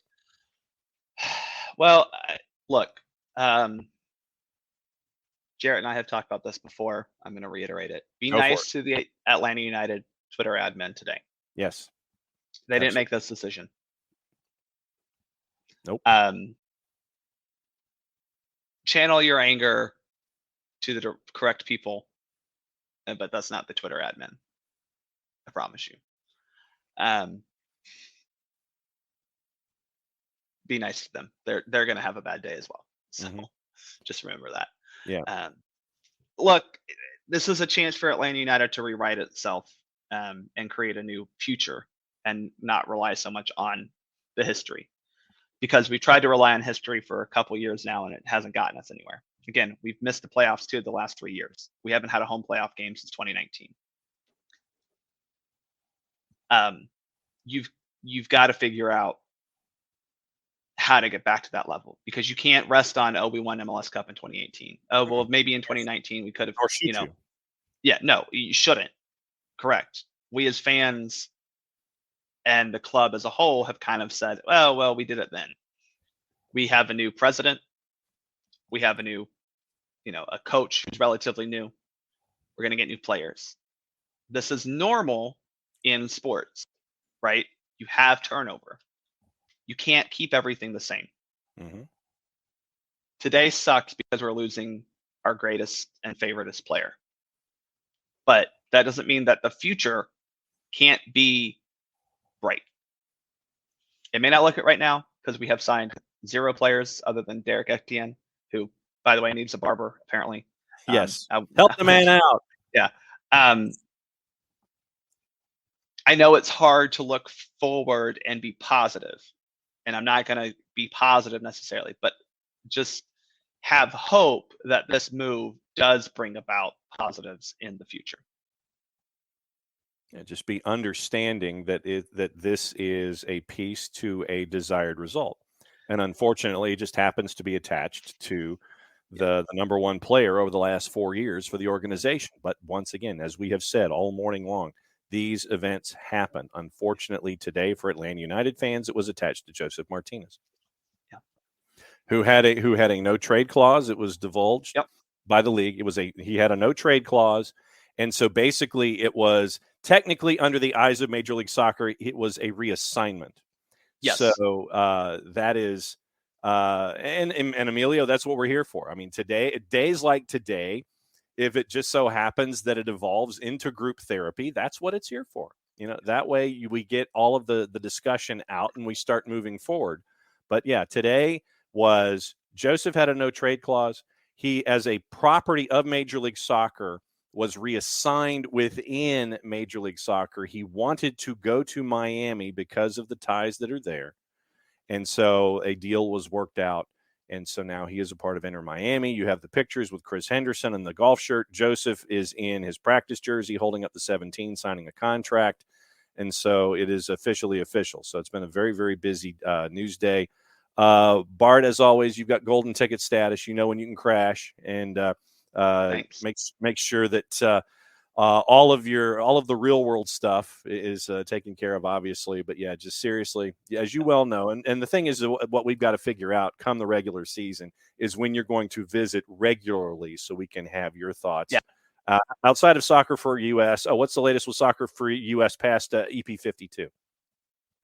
Well, we'll have a recap of the friendlies from this January coming out when they're all said and done. Probably more focused on the women's because there's actual things to take as opposed to the men's, which is just going to be a collection of players by playing under a coach who probably won't be there much longer. So look for that at the end of the month.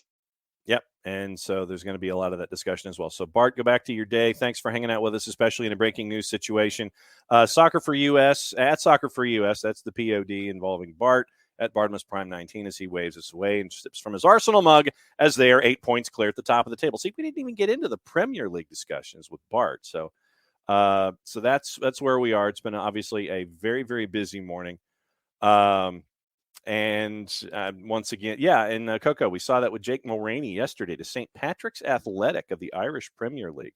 There were a couple of other teams that were interested, but it appears that St. Patrick's Athletic for Jake Mulroney is going to be his official landing spot. And so it's, like I said, it's a day where there's, like I said, we have days like this. Think of your favorite team. And I think, Emilio, you had mentioned Tom Seaver and Pat Zachary as part of that. So when Tom Seaver goes from the Mets to the Reds, and Pat Zachary's the guy that you get in return, that ain't no fair trade. And so today was the day where Josef Martinez works his way from being front and center for Atlanta United, and he's now going to get the new start in his career at Inter Miami, and Bart already has the 2 dates squared away. One's in May down in Fort Lauderdale. The other is back in Atlanta on September 16th. And so that's what we're staring at from Josef Martinez. Obviously, guys, keep talking on the Twitch pitch. We'll get to that before we go, but obviously there's a lot of other stuff that we wanted to get into. I'll go through the greatest hits as we go. Once again, looked like yesterday in Major League Soccer, Jim Curtin announced that he and Ernst Tanner are working on a contract extension. No real surprise there. Also announced that the pitch that Alianza uses for their round of 16 match against the Philadelphia Union is being looked at and having its prospective tires kicked by the folks at CONCACAF because it is in rough shape. And so they're trying to figure out if the field that Alianza uses and will be using, hopefully, against the Philadelphia Union can be used against Philadelphia Union. So we'll keep an eye on that. Looks like Jim Ratcliffe is now interested in piecing together a bid for Manchester United. So we'll keep an eye on that as the Glazers have the team fairly somewhat on the market. And so we'll see what happens there. Yeah, we mentioned Alexander Cayens and Girona. And that is the next rumor on the board for Alexander Cayens. We'll keep an eye on that. Tati Castellanos is now being linked to Brighton. So interesting that you've got Girona being linked from a former NYCFC player, and a former NYCFC player that was at Girona is now being linked to Brighton because they might have to try to figure out what to do if Alexis gets moved on. So, and so you've got that news. The news on Aaron Ramsdale and the assault charge in stupidity down here. So we'll get into that really quickly this morning. So yes, there is an emergency stoppage time at 1:00 with with Mike and Jason. So go to the 92.9 Facebook page and take a listen to that. There is the emergency stoppage time at 1:00, understandably so. So we'll keep an eye on that. As we'll get into the transfer rumors and gossip and all that kind of stuff. Let me see if I can find the Ramsdale story here without completely and totally messing up the what's going on the computer, because we remember what happened this morning is with the first 5 to 10 minutes of the show. So that was pretty wild. But yeah, there's now, as it appears, it looks like let's go to our friends at the Telegraph and see what we can find out there involving stupidity down here. And there's a lot of stuff going on that we'll get into involving transfers. And the biggest question, we can carry this over to tomorrow too, front page of the Telegraph, why it's time for Kane to leave Tottenham. So they're keeping an eye on that. David Moyes, apparently, according to the Telegraph, faces the sack if West Ham lose to Everton, but who could then replace Frank Lampard? That goes to the question that we've had all season long as to what is going on with that. You've got a lot of other stuff. So Jim Ratcliffe's bid for Manchester United, petrochemicals billionaire, owner of Nice and the Tour de France cycling team, has gone public with his plans for a takeover. Serious talks between Ineos and United just hours before they released a statement confirming plans. It went back to the time in November when everything kicked in. So Sir Jim Ratcliffe has been discussing now, apparently kicking the tires with all of that stuff. So keep an eye on what we're seeing with that. So according to our friends at The Athletic, a 35-year-old has been charged in stupidity down here, assaulting Aaron Ramsdale after their match. A statement from Metropolitan Police. This comes from Amitai Winehouse at The Athletic. Joseph Watts, 35, of Hackney, was charged on Tuesday, 17 January, with assault by beating, going onto an area adjacent to playing area, and throwing a missile onto a football playing area, both contrary to the Football Offences Act of 1991, due to appear at Highbury Magistrates Court on Friday, 17 February. The Mets football investigations team were assisted in their inquiries by Tottenham Hotspur Football Club. Ramsdale, who was facing the other way, described it as an attempted punch. Spurs came out with a statement. Premier League came out with a statement, rather lengthy. PFA came out with a statement. FA came out with a statement. And so Arsenal next play Manchester United on January 22. And we'll get into some of the thoughts on the Twitch pitch before we go. I just wanted to get into news and notes as we go. Also on the board this morning, getting into what we're seeing from the transfers and keeping an eye on that. Nick Alifi joining us. And Nick, I know that you're back. One of the things we let off this morning was Salernitana. Mm-hmm. And we'll get back into the Josef discussion here in just a little bit. But since you popped back in and I was going over transfers and news of the day and things like that, Salernitana, after losing 8-2, I don't think Memo Ochoa had given up 8 goals in maybe 4 matches in his time in Liga MX, but he gave up 8 against Atalanta. They lose 8-2. Salernitana fires their manager, but then the next day they bring him back. Salernitana is, I think, 9 points clear of the relegation scrap. And I think that it's safe that the 3 teams that were brought up from Serie B were, they're the ones that are going to be relegated, because there is a gulf between those bottom 3 and everybody else in Serie A. But Salernitana, after giving up 8, fires their manager, has a talk, and then they're like, okay, we'll bring him back. Yeah. Welcome to Italy. Yeah. Okay. Just checking. This is par for the course, man.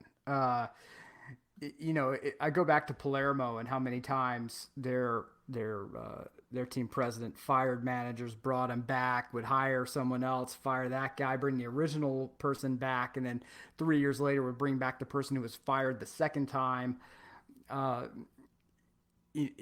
These managers, just like in England, get a reputation for being relegation busters. Mm-hmm. And at least keeping you from, you could scrape the relegation zone, but you're not going to fall into it. And there are a few managers in Italy who specialize in that. So, yeah, none of this is shocking to me. None of this is shocking to me. It's process. I just hope Memo's okay with it. So what happens is that these team presidents, after a big loss, get just worked by the ultras, right? And we talk about the level of importance that the ultras play in politics over there as opposed to over here or even in England, right? And the money that is brought into these team president positions, you're talking about multimillionaires versus multi-billionaires or even conglomerates who own some of these teams. Right. Like with Milan, the ultra groups can scream and yell and moan all they want. Redbird's not budging. Like they're not budging. Liverpool fans can yell and scream all they want, right? But Fenway Sports is not budging. We have our process and we're moving forward with it. But especially the lower level teams where there is a great deal of influence from ultra groups, you are going to be stuck with, dealing with. You have to deal with them. They're going to have a large say, and you're angry as the team president. The ultras are angry, so you're like, all right, fine, I'm going to do it. And immediately after, you're like, oh my God, who am I going to get at this point in the season? Exactly. So, okay, I call him back. All right, look, all right, this is a warning, okay? It's a warning. All right, I'm going to bring you back, but it's a warning. Short leash. Yeah, so this is part and parcel of life in Serie A. So okay. Obviously, most of the discussion this morning, 99.9% of the discussion after the news broke this morning about Josef Martinez has been about his legacy, has been about how disappointing a day it is for fans of Atlanta United, how we've seen it in other sports with our favorite individuals and our favorite teams, because we can always sit there and attach names to those dates when either that you sit there and it's time to go. It's time to separate. And the official wording is that since Josef had a no trade clause, it is a reassignment within the league. And the discussion for Josef was going to enter Miami for various reasons, and Atlanta United agreeing with that.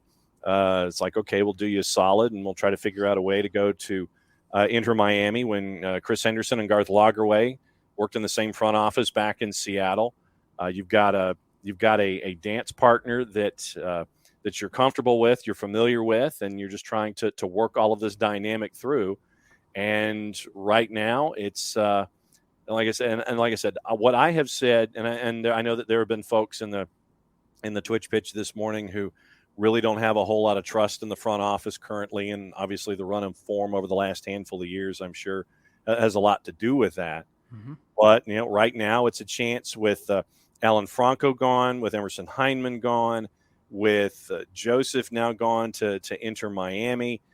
You're getting chances to bring in experienced players. And when Gonzalo Pineda says that they were looking to bring in 3 folks, I think we can now sit here and say, okay, center back, striker, possibly backup striker. Those would be the 3 that you're staring at. I would say yeah to those. Regarding the position requirements that we were talking about a moment ago. But I'll go back to an NFL example where when you're rebuilding, and this is the one thing I'll say, that may ruffle feathers somewhere, but I think it's okay to say that you don't want to rebuild, but when you're in a rebuild, it's okay to acknowledge it, right? You can say, we don't want to rebuild. That's the goal, right? That we may achieve it, we may not. But the goal is that we don't ever rebuild, we just reload. Right. Every major organization out there who has uttered something similar has at some point admitted, okay, yeah, we're rebuilding a bit. I don't care if it's the University of Alabama, Saban dropping, having them finish 5. That is a rebuild year for Alabama. According to them, that's a rebuild year for Alabama. Right. Or you can, with the Falcons, right? The Falcons, nope, we're not rebuilding. We're not technically calling it a rebuild. And then finally, midway through the season, okay, yeah, we're rebuilding, Right.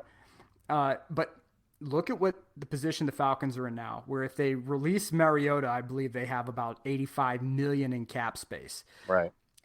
Then look at your division neighbors in the Saints, who have been pushing off a rebuild for God knows how long. Mm-hmm. They kept players around way too long, and they have allowed that cap situation to get so stupid that you're not looking at just a rebuild. You're looking at like a demolishment and like a complete clearing of the ground, even down to the base level.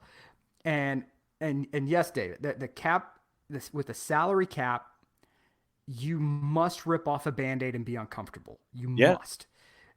This isn't like AC Milan, where you had a squad of legends, and then that you allowed to hang on too long, but you have no cap, so you can rebuild as you like, and you just do a terrible job of rebuilding.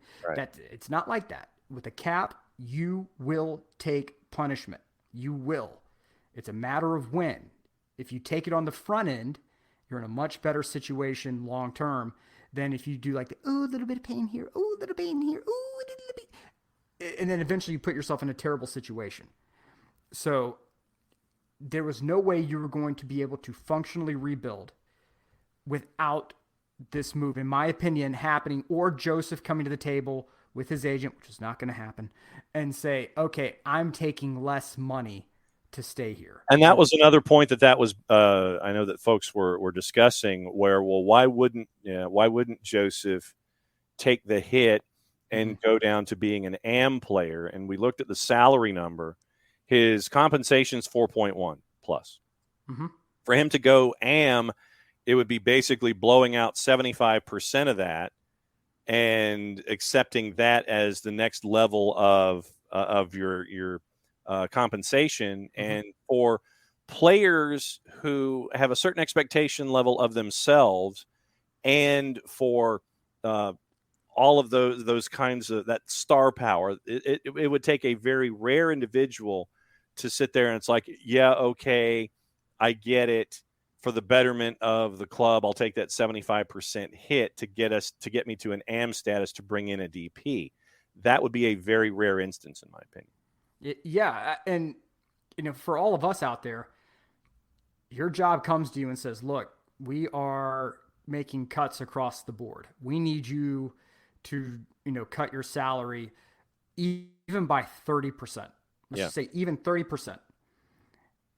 And you have another place out there that says, we will pay you more, the same, if not more, than what you're getting where you are now. What are you going to do? Are you going to go to your boss and be like, you know what? I really love being here. I'm just going to take the 30% cut and just deal with it. I don't know anyone who will sit in front of me and in good faith say, yep, I'll take that 30% cut to stay exactly where I am with the exact same organization, especially if I feel like that organization has moved on from me as a person. I don't know anyone who would sit in front of me and argue in good faith that they would stay there. And if they say they would, and they are arguing in good faith, I would strongly suggest that you do some serious internal reflection on your self-worth, because you're worth more than that. Josef was absolutely, and his agent, were going to do everything humanly possible to avoid taking a pay cut. That's the agent's job, is to sit in front of their player and be like, I don't care how much you love this place. You don't need to take a pay cut because you're a star. 4 letters, all caps, bold font, star. And whether that's true or not anymore is immaterial. The agent's job is to do that. And the agent went out and got the best job available for Josef Martinez that fits his personal life. Remember, if you read the piece from the Miami Herald, that his son is apparently in Miami. There's a huge Venezuelan community down there. Mhm. And for Josef, if you combine those two things, number one being his son's down there, Yes. then the money's right. It makes too much sense. And if his agent did anything but put him in that situation, then that's malpractice on the agent's part. And the agent did his job to the letter. So I have no problem with any of that. And if this is a rebuild, significant reload, however you want to market it, spin it, whatever, from a fan base, front office, I don't care. Trust me when I tell you that everyone who is a stakeholder within this team understands the importance of nailing these signings. Yep. I don't think there's anyone who's going to sit there and be like, yeah, we're going to get this guy. He's all right. And I promise you that no one wants heat except for bad guys in wrestling. That's it. Those are the only people who want heat, are heels in wrestling. There's no one who goes to work every day saying, I can't wait to be the bad guy. There's no one who shows up to a front office and says, I can't wait to infuriate my fan base. And any pro team around the country, they understand fully the importance of nailing this. And you know, whether they do or don't, we're going to see. But in a cap world, you're going to get pinched. We're getting the pinch. When you're starting off and you're a startup team in this league, you get and this is the difference, I think, between MLS and where the MLS actually gets it right, is they front load every advantage to the new team coming in. Walls of AM, right? Draft, everything else that you can get. And if you nail it, you're probably going to be getting a title. Atlanta United, LAFC, two teams that did it right. Then you have a team that did it wrong in Miami, right? And so, you know, how would FTR handle this? Hey man, dog collar match, buddy. That's what you're doing. That's how FTR's handling it. But, you know, I don't think that there's anyone who shows up to work being like, I can't wait to be the bad guy to my own people today. And has like, you know, any sort of sense about themselves. Mm-hmm. So I understand. Yes. R.I.P. Jay Briscoe. My God, what a tragedy that is. Yes. Yeah. Yes, Mr. Ransom. But I think everyone in the organization understands that there's people have fallen short of expectations. That's why Garth Lagerwey's here. Mm-hmm. Okay. That's why that, you know, Blank and Mr. Blank and Mr. Cannon did not come through and say, oh, well, we're just promoting from inside the org, right? If they said there's absolutely nothing wrong with our process, we're just promoting from within the org and have a Coke and a smile and deal with it. They went outside the org and they got the best person in the league to come in and do this job as team president. If you asked anybody across the board, from the people who were strident, ardent, Boca Negra out people to the people who say, nope, Boca Negra is doing the very best he can with the cards he's been dealt. Across the board, if you said, who would you bring into this organization? Across the board, they said Garth Lagerwey. Garth's here. He's here. And so now the player profile that you get may not be what you had under the Darren Eales administration. It may be different. It may look different. The players' ages may be different. But that's why this team went out and did what they did, because you had to get a proven winner to come in and make things work. And they've done it. They've made that happen.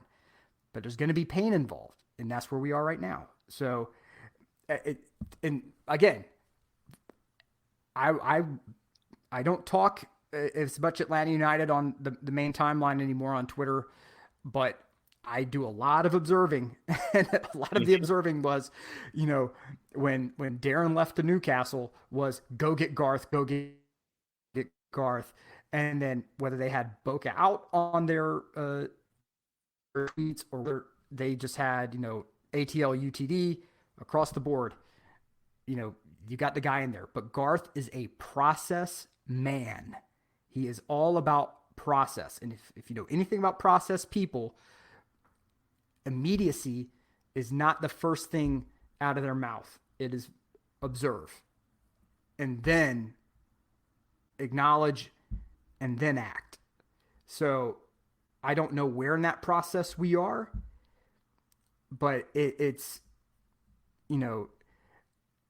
I would say that you have to be feeling better about Atlanta and where they are now than I would say where Kansas City is.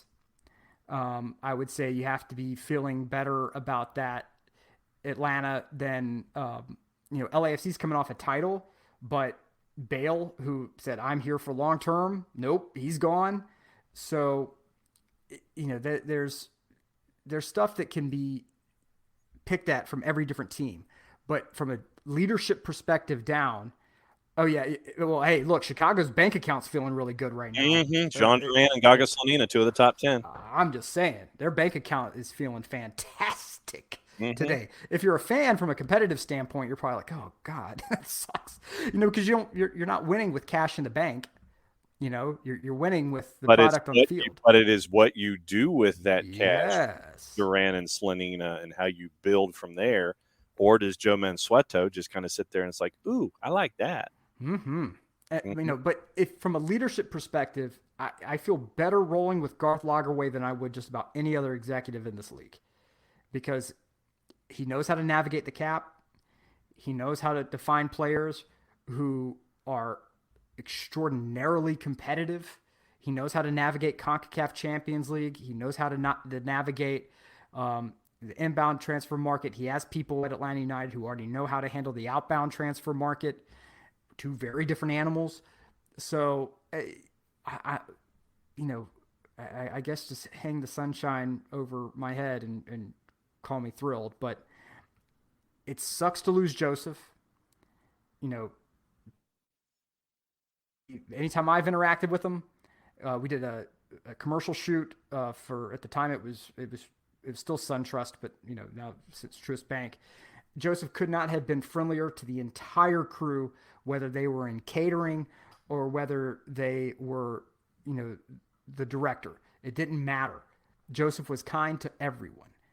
Anytime that he interacted with my son, unbelievably kind and very friendly. We've seen the good stuff he's done around town, showing up to kids' birthdays, showing up to pubs to interact with fans.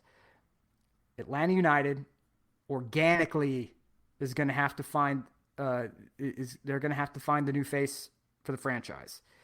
Now, whether you think it's Brad or Almada or Etienne or whoever, somebody's going to have to step up to be the face of the franchise. So,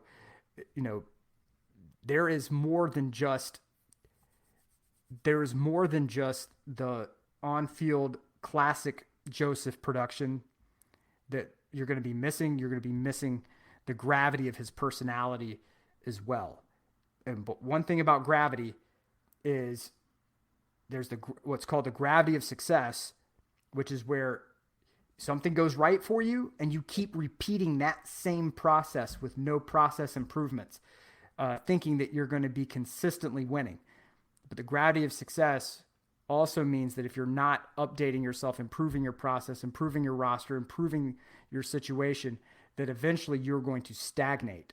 And Atlanta now, by force, is having to improve process. So, when we're kids and we had to wake up in the morning, there were 2 ways that you were waking up. 1, you were taking the blanket off yourself and getting out of bed, or 2, mom or dad were coming in and ripping the blanket off of you and, yelling at you to get out of bed. So one way or another, you're getting out of bed. Is it the easy way where you do it on your own, or is it the hard way where mom or dad comes in, yanks the covers off, and yells at you to get out of bed? And that's where Atlanta United is right now. Yep. And reminder once again, stoppage time with Mike and Jason over at the 92.9. The game. So what we will do, even though we've got a lot of transfer news and a bunch of other things that have been going on, this obviously takes precedent over all of it this morning, and this is where we've been. And there's transfer stuff, and we'll go back at it tomorrow with Thursday Thoughts. We got plenty of stuff to talk about there as well. Thursday is going to be another full day. Thursdays with Nico is at 1:30 Eastern time. Before that, we're going to find out what's going on with the Marshall Islands, Nick. Ooh. Marshall Islands have decided that they are going to try and put together a national team for men's soccer. And so we're going to catch up with their newly appointed technical director. And I mean, this is like ground up. This is like starting from nothing. So we're going to find out what it's going to be like in the Marshall Islands as they try to piece something together. And that'll be up on the network tomorrow. But obviously, conversations will continue involving Josef Martinez. But yeah, next thing in line is the stoppage time at 1 o'clock on the 92.9 The Game Facebook page with Mike and Jason as they carry you through the press conference that Carlos Bocanegra had this morning while we were on the air. And that was what Dylan was up to, is he was listening to that as well for MLSsoccer.com and everything about that. Yeah, I will ask about that, David. That's going to be tomorrow afternoon, 1 o'clock Eastern. We'll tape that. Don't know, but like I said, I'll see if there's plans for women and stuff like that. But yeah, as a part of our Marshall Islands discussion, we'll get into the men's stuff and the women's stuff tomorrow. But that's at 1 o'clock on tape. Thursdays with Nico is on Thursday at 1:30. That'll be live on the network as well. But we'll be back at it again tomorrow to discuss what's going on here in the January transfer window. The big news, once again, Josef Martinez had a no-trade clause in his contract. He asked to be reassigned within Major League Soccer, reassigned to Inter Miami, and that announcement comes out this morning. And he is going to be wearing number 17 in the pink. So he'll be wearing 17 with flamingos in the pink and black for Inter Miami as we go forward. And now once again, we're going to be keeping an eye on what Atlanta United wants to do from here, Nick. And you've had, like I said, you've had your early interactions with Garth Lagerwey, and you have been wholly impressed with how he handles himself. And it's going to be from the business side from Garth as he keeps an eye on everything that he wasn't doing. It was more focused on the soccer side in Seattle. This is his first opportunity, business side, and he gets to do it with a team that wants to continue to be a grande here in this hemisphere. Look, the over-under on the new signing, I will push a bit and say I'm going to take the over. Okay. I'm going to, for your quote-unquote Josef replacement, I would take the over. I've seen on the Twitters and whatnot that, why did Josef have a no-trade clause? Because it was negotiated. Because that was negotiated by his agent. That gives leverage. That's what he wanted. Right. That gives leverage to the player. Like there's no team that's going to be like, yes, sign that no trade clause, because they want, to have, the team wants to have the most leverage possible. And if some other team comes through and says, hey, we will give you a stupid amount of money for this player. You want to have the flexibility to be able to say yes or no, as opposed to just, no, we can't because he has a no trade clause. It was negotiated by Josef and his agent. That's why there's a no trade clause. Yep. So your hands are tied from that aspect, and you just got to release the player. Yep. Apparently, you can get your El Rey Pepiado Arepa today at Pepito's Arepa Bar Doral and Pepito's Plaza Brickell on Inter Miami as they welcome Josef Martinez. 117 free limited edition pink arepas are available for today only. So hurry to your nearest Pepito's if you are listening in South Florida. So I want him to thrive. I really do. I want him to thrive. I want him to go to Miami. I want his knee to be wonderful. I want him to rediscover himself, because when he's playing at his best in this league, he is just a blast to watch. I wish him, like in The Godfather, right? As long as your interests and mine don't conflict, I wish you all the success. And so, I hope he scores goals against everybody but Atlanta. But I imagine when he does, I don't think there's going to be. I think he'll put his hands up, and I think he'll wave off at any celebration, and he'll just go right back to the center of the pitch and wait for kick. And so I think he's a guy who understands and respects the fan base enough not to stunt after scoring. But I want success, and so sometimes you have to go through painful growth to get that success, and that's where Atlanta is at this point. So good for Miami, they executed the deal. Good for Josef, he gets to be, he gets a shot at, resurrecting his career, and I hope all of us come out smelling like roses. I really honestly do, and that's not a cop-out mom answer. I hope everyone wins. No, Josef's been too good to the people I care about to want or wish ill upon him. I'm not that much of a hater. Yeah. The over under on before he mixes up with Neville, I'll take the under on that. But that's just a personality thing between the two men. But I want Atlanta to find some diamond in the rough guy who's going to come in here and just wreck shop. Mm-hmm. Winning across the board is not a mutually exclusive thing. So I want that stud to come in here and ball out. Yep. So once again, reminder: 1:00 stoppage time, 92.9 The Game Facebook page, and keep an eye on their Twitch channel as well. Nick, go ahead and send us home, as we'll be back at it tomorrow at 9:05. All right. It's going to be really tough out there on the Twitters today, ladies and gentlemen. You're going to have a lot of people with a lot of big feelings. Those big feelings are justified. Okay. Follow the sage advice. If it doesn't apply, scroll on by, and your life will be greatly improved. I promise you. Be kind to each other. Take care of each other. John, enjoy that fine part of Florida you're in right now, and make sure you go stop by and say hi to my brother when you're down there, because we're everywhere. My family, we're like an octopus. We have tentacles everywhere. So go down and pay a visit. See my brother at Bayside Coffee, and take care of each other. Till next time, everybody. Mucha Euro y'all. Play it safe, everybody. We'll be back at it again tomorrow morning at 9:05. It's the end of the show. That means I get to do this.